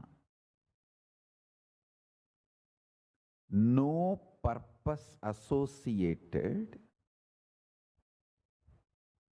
socially, morally, in any sense, and no direct, indirect benefits are expected, a pure giving is dana. Karna has gained so much punya by the pure dana. Now, if he wants, he can live as Indra due to that punya.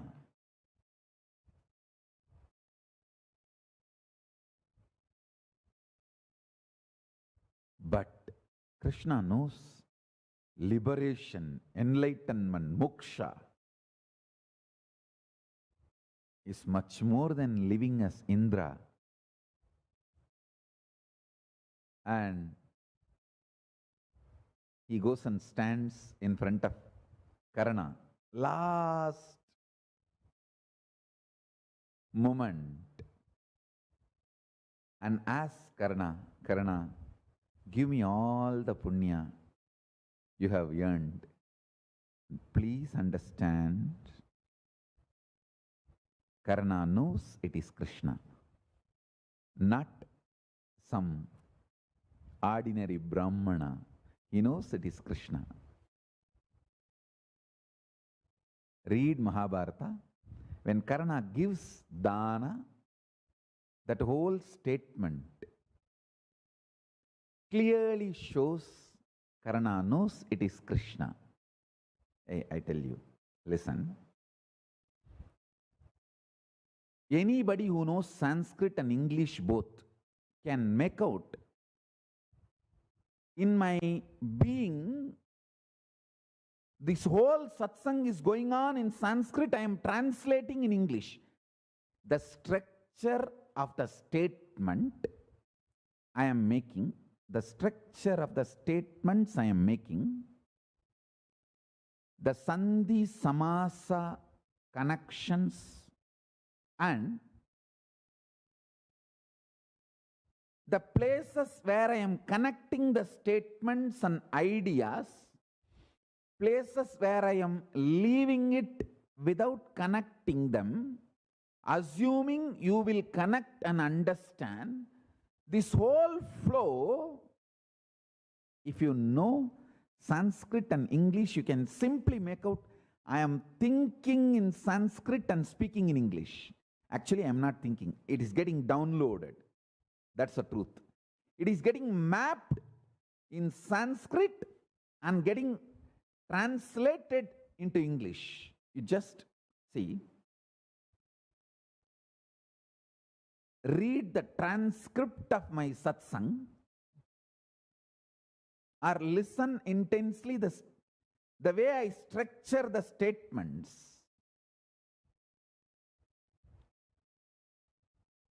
How I put the verb, noun, how I connect them. This whole flow, you can simply read and see. See, the language I am talking, the words I am talking, the words I am uttering, maybe English words, but the grammatical structure is Panini's. It is not the English grammar. Understand? Anybody who knows even little Sanskrit and little English can understand this truth I am declaring. Watch any of my satsang. You can see very clearly the Panini Sutra, Panini's grammar-based structure, the statements formation using English words is my satsang. Whether I speak in Tamil or English, in Tamil satsang also, complete Panini's grammar, Panini's sutras, that Mahabhashya structured statements formation using the words which is used in Tamil language. Actually, 60% are Sanskrit words, and in those days there was no separate like a Sanskrit words and Tamil words. It's one and the same, both from the same root. So I don't want to get into that fight. Let me be very clear. Listen, whether I speak in English or Tamil, the fundamental statements I form, the way I develop my logic, the way I connect the concepts, everything, if you see, you can very clearly see inside it is going on in Sanskrit and outside it is being spelled out in English. Any Sanskrit scholar, any person who knows Sanskrit and English can simply make out, I am speaking in the structure of Sanskrit grammar. Same way, if you read the original verses, simply you know, Krishna knows why he is doing what he is doing. Karna knows why he is doing what he is doing. And Karna knows very clearly it is to Krishna he is giving.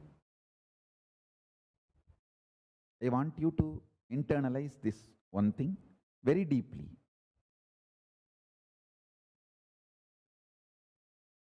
The way I form the structure, the way I connect the logic, and sometimes leave it without connecting, expecting or assuming you will understand it as it is. You will connect it and grasp it. This whole flow is not Wren and Martin's flow. Wren and Martin is the grammar book we read in the schools. It is not the flow of Renan Martin. It's a flow of Panini. I use English vocabulary, but the grammar structure, grammar format, grammar foundation of Panini. My statement formations are more closer to Tukrunjikarana than Renan Martin.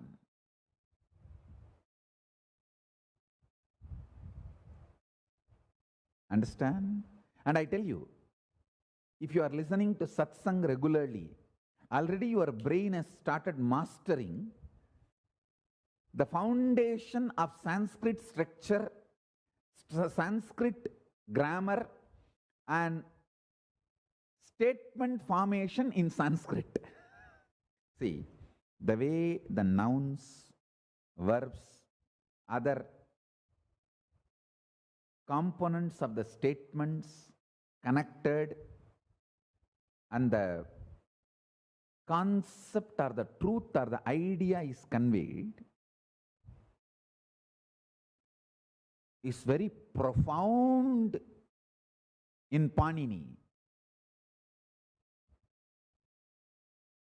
So the structure I am manifesting is from Panini. Panini structure using English words.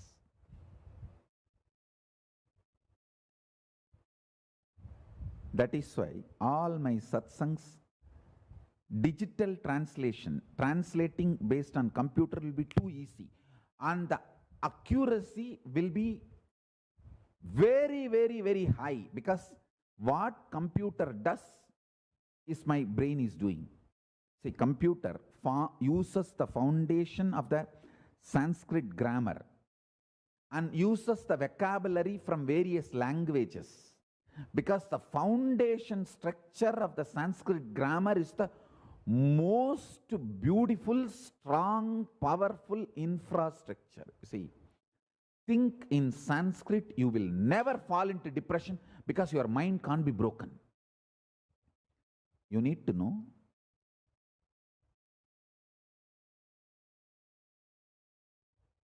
your body is very important for your life, because only through your body you are enjoying your life. Same way, your verbal structure inside is your mind. If you constantly repeat inside that you are healthy, happy, blissful, in next 3 months you will see you are really, you become that. If you constantly start repeating, I believe I am depressed. Oh. If you repeat that for 3 months, you will become that. So consciously, the words you empower and repeat inside you is your mind. That is why I insist on learning a little bit of Sanskrit, because a Sanskrit grammar mind, very difficult to break. Actually, it can't be broken. That's the truth. If it can be broken, you are not thinking in Sanskrit. You may be a scholar in Sanskrit, but thinking in Sanskrit is different. I don't think, there is no thinking in me, but the mapping happens in Sanskrit. You see, pick up my earliest available video. I think earliest available video we have, my satsang is something like 2001 or 2. Pick up that. That's in Tamil, I think. From that video till today's satsang, analyze everything. Whether I spoke in Tamil or English, both language. See the way the Sandhi, Samasa, verb, noun, organizing,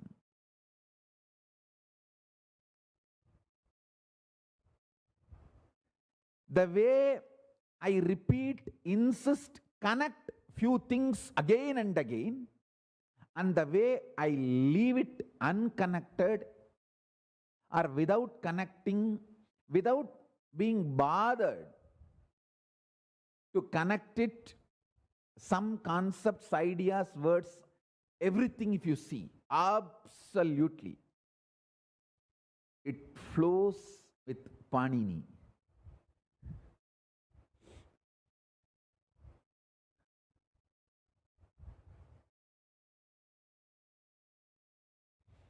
Sarve sarvartha vachakaha yoginah pakshe. Patanjali writes in Vyakarana Mahabhashya, Sarve sarvartha vachakaha yoginah pakshe. All words give all meanings from the perspective of an enlightened being. So, an enlightened being is perspective of understanding of statements or sentence is completely holistic. Understand?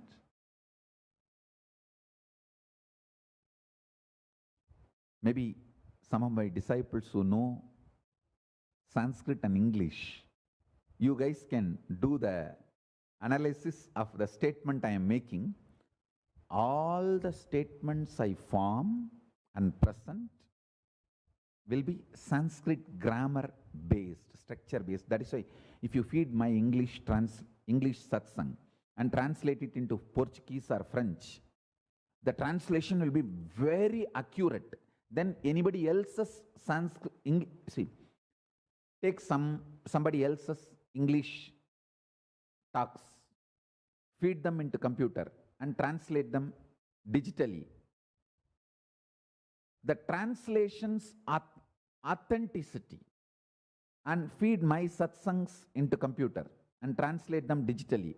The translations authenticity, accuracy, mine will be too high.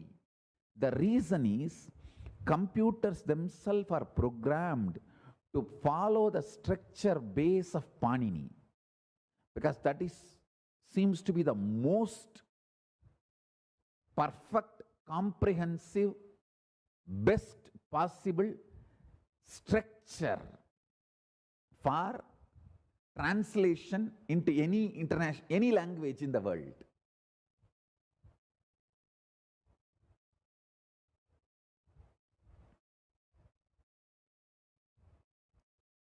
Patena varana vidyante varuneshu avayavanacha vakyat padanam atyantam pravivego nakaschana. There are no syllables in words, there are no parts in the syllables. There is no meaning when you break a sentence part by part, because Shabda Brahman is akanda, unbroken.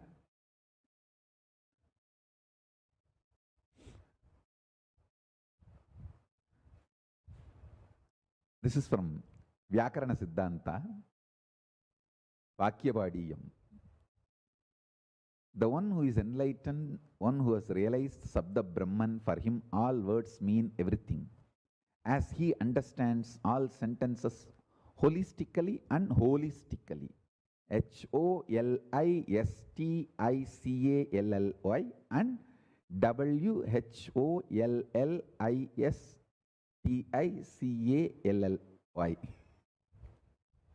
Listen. Now let me convey the truth I am trying to convey. If you read the original verse, when Karna is giving his Kavacha Kundala to Indra, the way he addresses the receiver, it shows very clearly Karna knows it is Indra taking dana with the ulterior motive. The sarcasm Karna is expressing when he is giving dana, and the reverence with which he is addressing the receiver, you can see very clearly Karna knows it is. The reverence and devotion he demonstrates in the words. Karna knows it is Krishna receiving. Listen carefully. Listen. Both Indra also came as an old Brahmin. Krishna also goes as an old Brahmin. Because an old Brahmin will never be denied.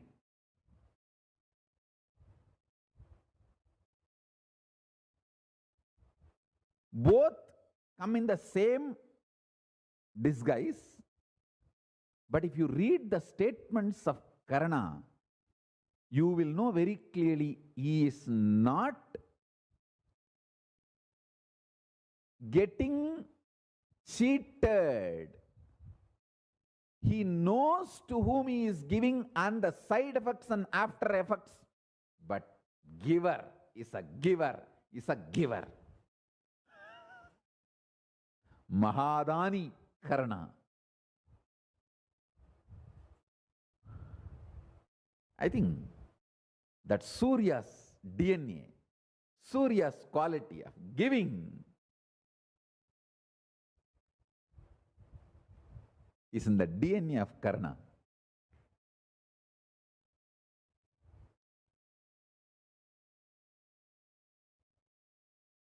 If you read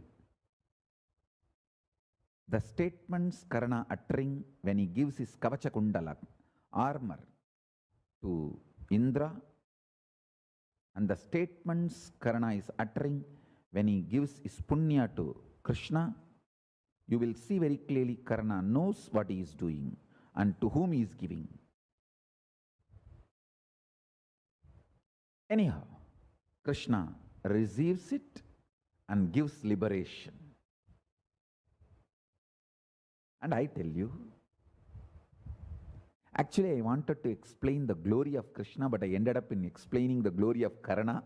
Anyhow, here both need to be glorified for their role in this whole psychodrama.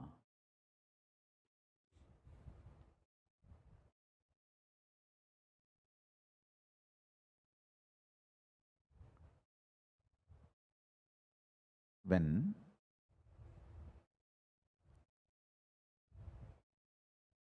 Karna gives all the punya, immediately Krishna reveals his Vishwarupa, one side giving moksha to Karna, other side telling Arjuna, now send the arrows, because all the Arjuna's arrows were not affecting Karna, because Dharma Devata is punya. The punya of Karna was protecting him. No arrows were able to touch. Now Krishna has taken away all the punya. So Arjuna's arrows killed Karna. And Krishna liberated Karna. Understand the truth I am trying to convey to all of you. All punya you earn, if you don't want them, just by dana you can get rid of it.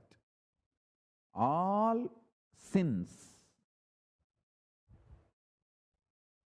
the sufferings, bad karma you earned, if you don't want them, just burn the pattern due to which you commit those karmas and sins, they will leave you. Understand the larger vision of life makes you deeply compassionate, deeply loving. I tell you,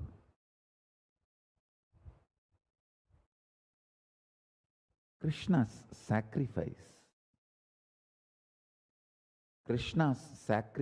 is more than his life.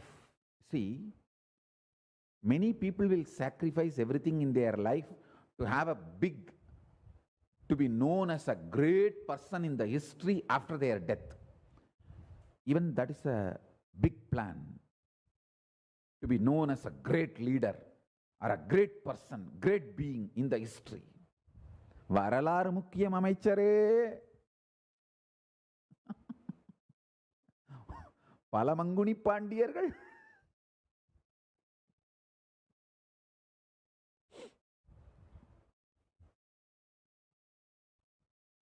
So understand, many people will do many sacrifices while they are alive to be remembered as the great personalities in the history down the line.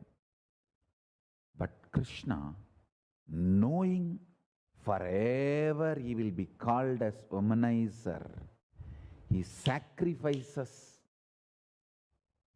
his brand by giving life to 16,000 women he rescued from Shishubala's palace. Listen, I tell you,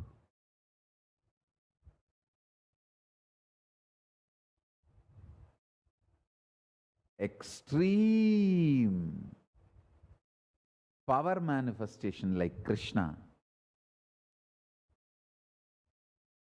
will be absolutely established in celibacy.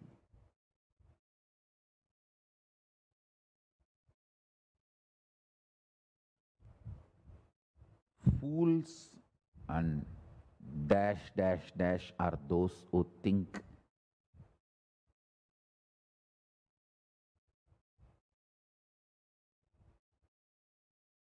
Krishna is womanizer, that is why he got that 16,000 women. Fool, fool, fool, fool. I can go on, utter this word any number of times.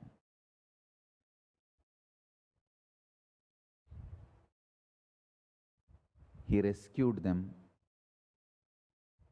They were the haram of Shishubala. Naturally, in society, nobody was ready to marry them or give life for them. And Krishna cannot tell all 16,000 of them to commit suicide.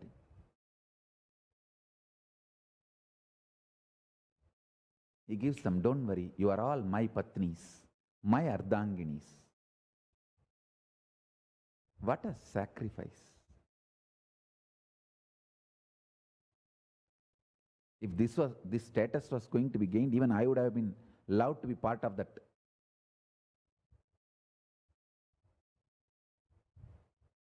gang, that team. Where will you get the status of Krishna's Patni?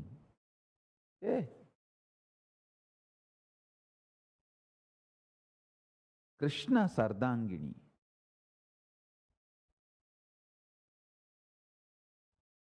Sorry, it is not Shishubala, it is Narakasura. From Narakasura, he rescued them.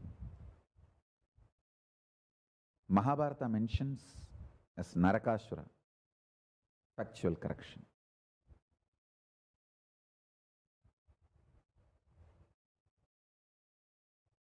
After killing Narakasura, he rescues those 16,000 girls, women. Please understand, in the history, if Krishna was known as a womanizer, his whole purpose, his advent itself may be affected. People may not follow his teachings. He took the risk,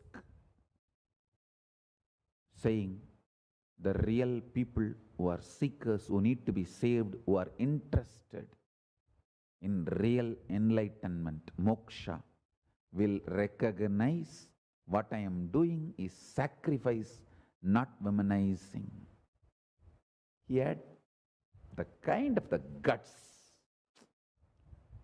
What a sacrifice.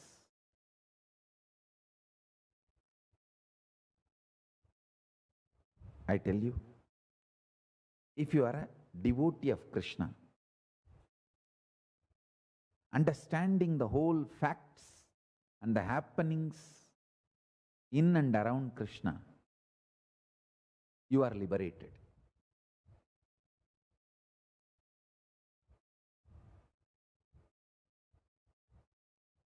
Because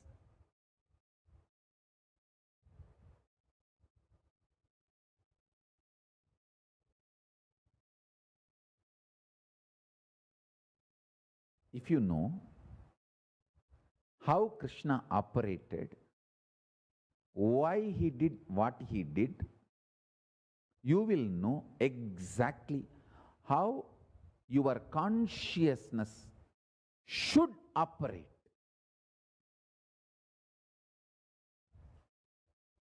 As I said, I may be uttering the English words, but my foundation grammar is Panini. Same way, if you understand Krishna, you may be living in the modern world, but your foundation will be Paramashiva, the enlightenment. Your consciousness will be Paramashiva.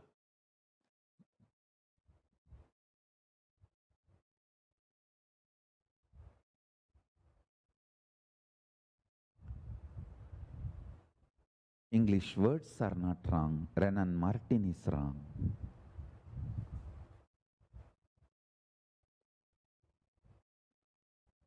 Living in the modern world is not wrong. Being materialistic is wrong.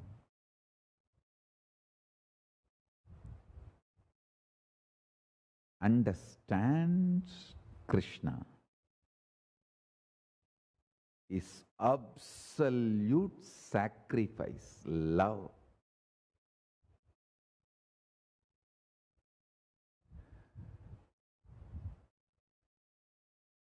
Everything of Krishna.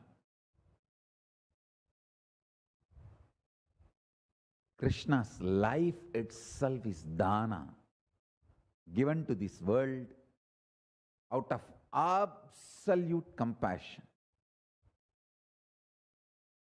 Understand?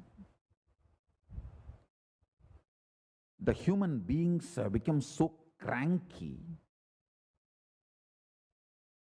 just for their own birth greed to possess the things of this world.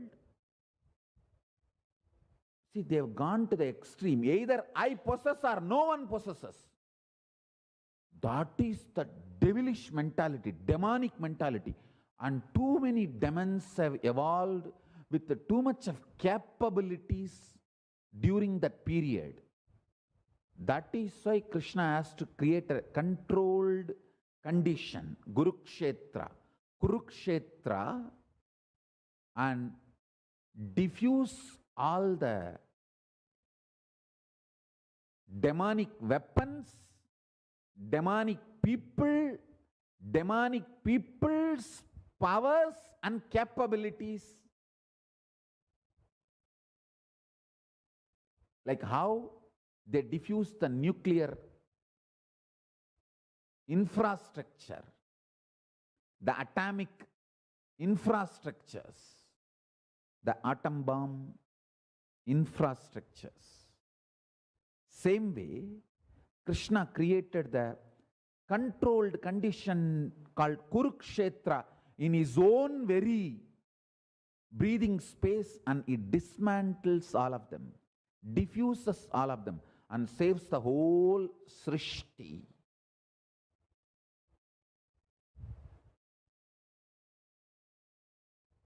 He saves the Srishti by diffusing all of it, and too many deluded, greedy people and their weapons and their powers, he removes all of it. He cleanses all of it and saves planet Earth. Conducting the Mahabharata war is one of the most beautiful, compassionate service Krishna has done. If Krishna has not conducted the Mahabharata war, today we will not be having the planet Earth where we can sit and talk to each other. If we are sitting and talking to each other, if we human beings are still on the planet Earth, worship Krishna. Just his sacrifice. Shraddadeyam Ashraddaya Adeyam Shriyadeyam Hiyadeyam Piyadeyam Samvidadeyam. Taittiriya Upanishad talks about dana. Translation is, dana should be given with shraddha, authenticity. It should never be given without authenticity. It should be given in plenty, with modesty, with humbleness, with compassion. All this definition simply goes to Krishna. He gave his whole life, his brand, everything about him. Still gets blamed. Still gets blamed as womanizer and warmongerer.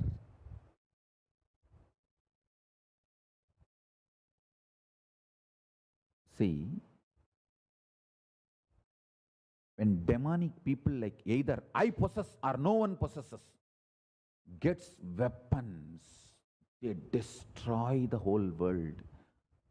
The Srishti would have been destroyed if Krishna did not conduct the Mahabharata war and diffuse all the weapons, powers demonic people had.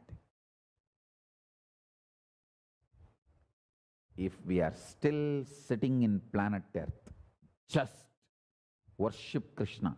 He is the founding father of the planet Earth we are sitting. If it did not happen, we will not be having the planet Earth now for us to sit and enjoy. Because some fool would have destroyed it with some Brahmastra or Narayanastra. The greatest achievement of Krishna is destroying all the weapons in one controlled condition and saving the planet Earth. When I was in the Mailapur Ramakrishna Math as a brahmachari, I'll never miss going to Parthasarathi temple. Kapalishwara temple and Parthasarathi temple, these two are my favorite. Every day I'll go and stand in front of Parthasarathi. When I see his beard and mustache while he was in Chennai, in Triplicane, because he could not shave the face. Bhishma Bana. That is why even now, the Parthasarathi, Tiruvallikeni Parthasarathi, if you see the Utsavamurti's face, you can see all the Bhishma Bana.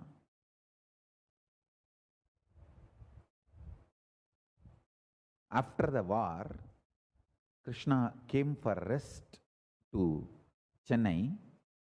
On the ocean side, he rested to recover.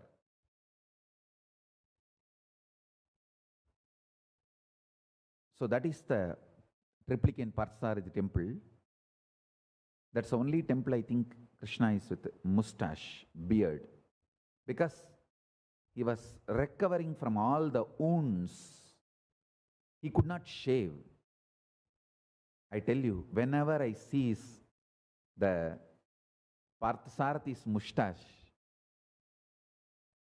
and the Utsava Murti of Parthasarathi, tears used to roll in my eyes.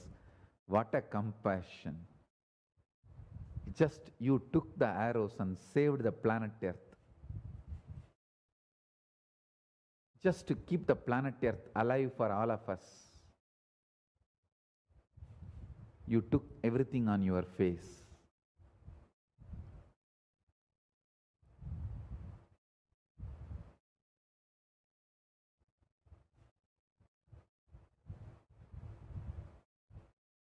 The absolute compassion.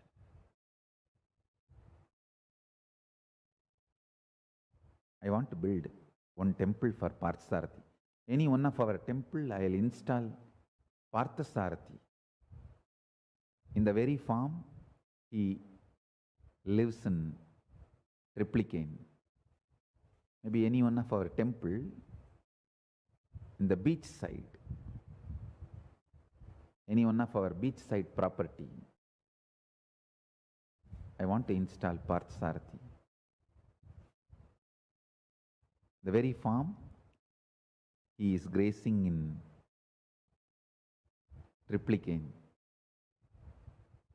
Extreme compassion. You can see Parthasarathi with mustache.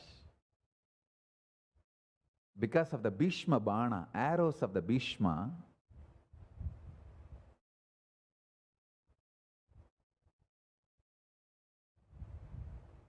so much of wounds on his face, he could not shave. He just left there. He grew beard and mustache. The whole family is with him, taking care of him in Triplicane. If you see in the Garbha Mandir itself, the whole family is there. Parthasarathi.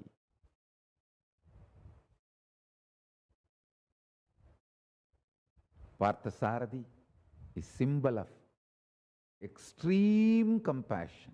Get the Utsavamurti photo and project.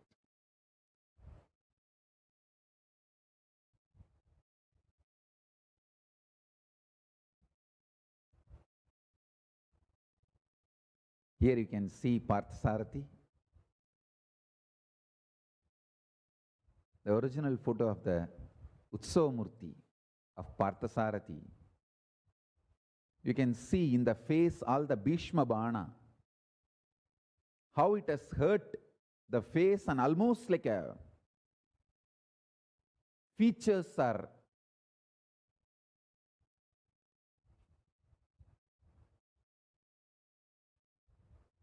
hurt.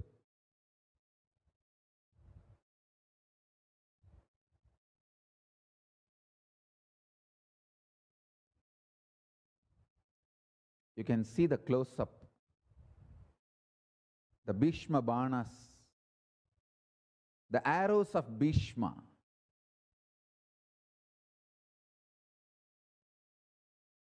Understand,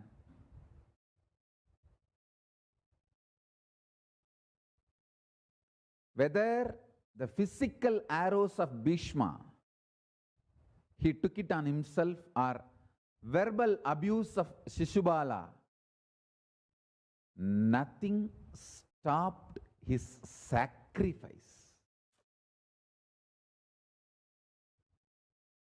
What a personality. Hey, you should teach Krishna to your kids, not other stupid warriors. Krishna is the hero. I think next few days I'm going to sing the truth of Krishna, reality of Krishna, not glory. Nobody can glorify Krishna. How can you glorify the glory itself? திருவண்ணாமலைக்கு தீபம் போடுவியாடா? திருநெல்வேலிக்கு halwa கொடுப்பியாடா?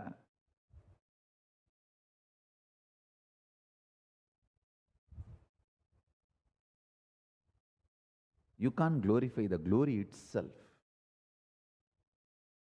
I'll speak the reality of Krishna as he blessed me, so you can all understand and experience Krishna. I tell you, like how, even though I'm using English words, but fundamentally I'm a Sanskrit grammar, Panini Sutra. Same way, if you understand Krishna, even if you live in this world, your foundation will be Paramashiva. To live as Paramashiva, understand Krishna.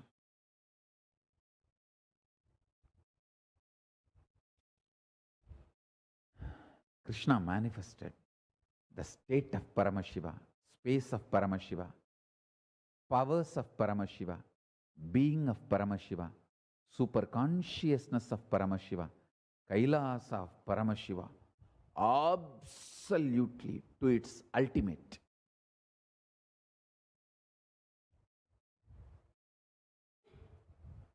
The powerful weapons existed at that time: Brahmastra, Narayanastra, Brahmanandastra, Bhargavastra, Pashubhadastra, Brahmashirsa, Brahmashirsa Astra. Each one of them are independently capable of destroying the earth. But too many demonic fellows had possession of these weapons. So any one fellow goes crazy, will destroy planet Earth. It was on the verge of collapse. Any day, the planet Earth will be destroyed. Any one guy going crazy. So that is why Krishna has created a beautiful controlled conditions and diffused, destroyed everything.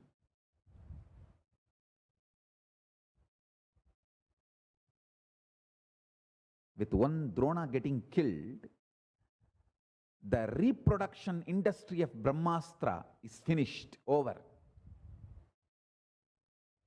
Like that, he finished all of them and diffused and saved the planet Earth. Parthasarathi is responsible for the planet Earth we are enjoying. Everything belongs to Parthasarathi, which we are enjoying.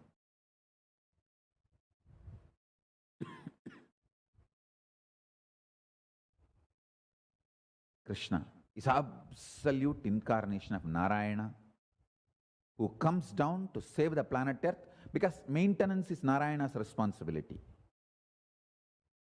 Paramashiva's maintenance phase, from that Narayana emerges, and Narayana's responsibility is maintaining the planet Earth, sustenance. So Krishna manifests and does the job of protecting sustenance. How much Krishna has to go through? The extreme Tyaga. It's not that end of the war. He is going to be coronated. No, somebody else is going to be coronated. He goes back to his Dwarika. Only gets blamed as a warmonger.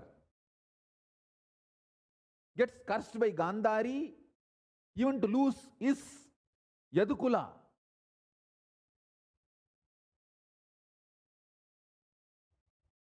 So finally, he tells the Surya Vamsa, see, the Orissa, the Kalinga was ruled by Surya Vamsa. He tells the Surya Vamsa people to keep his Jiva Samadhi.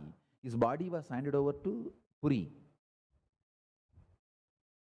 Actually, is the form which he used, he, Balarama and Subhadra, all that their physical body is in Jagannath temple.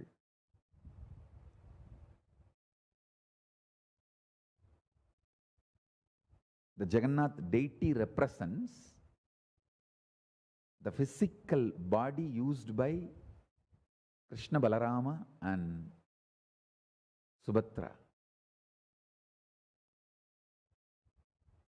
I'll reveal more things about it later.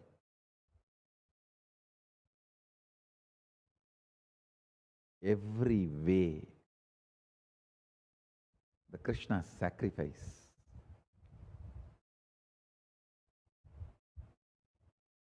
Let's celebrate Krishna. So, 11th night, 12th early morning is Janmashtami, but cosmically it has already started.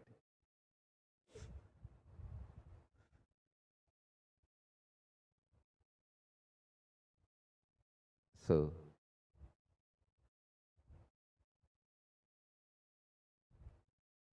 I want all of you to practice that mirror meditation I gave you yesterday. If you just sit in front of the mirror, keep the Atmalinga, put Jnananjana on your third eye and your reflection's third eye. Remember, now the cosmos is expanding and expansion is accelerated with that Maha Shabda. Sheva, Sheva, Sheva. You will reach the same frequency and you will see cosmos in the mirror, not just the body you are carrying. Then this Maha Shabda Siddhi happens to you. You can manifest powers, whatever you want with this meditation process. Please do it for next few more days. So with this, I bless you all. Let's all radiate with integrity, authenticity, responsibility, enriching, causing, living Shuddhatvaita Saivam. The state, space, powers, being, superconsciousness, and Kailas of Paramashiva. Paramashivoham. Om Nithyananda Paramashivoham. The eternal bliss. Nithyananda. Thank you. Be blissful.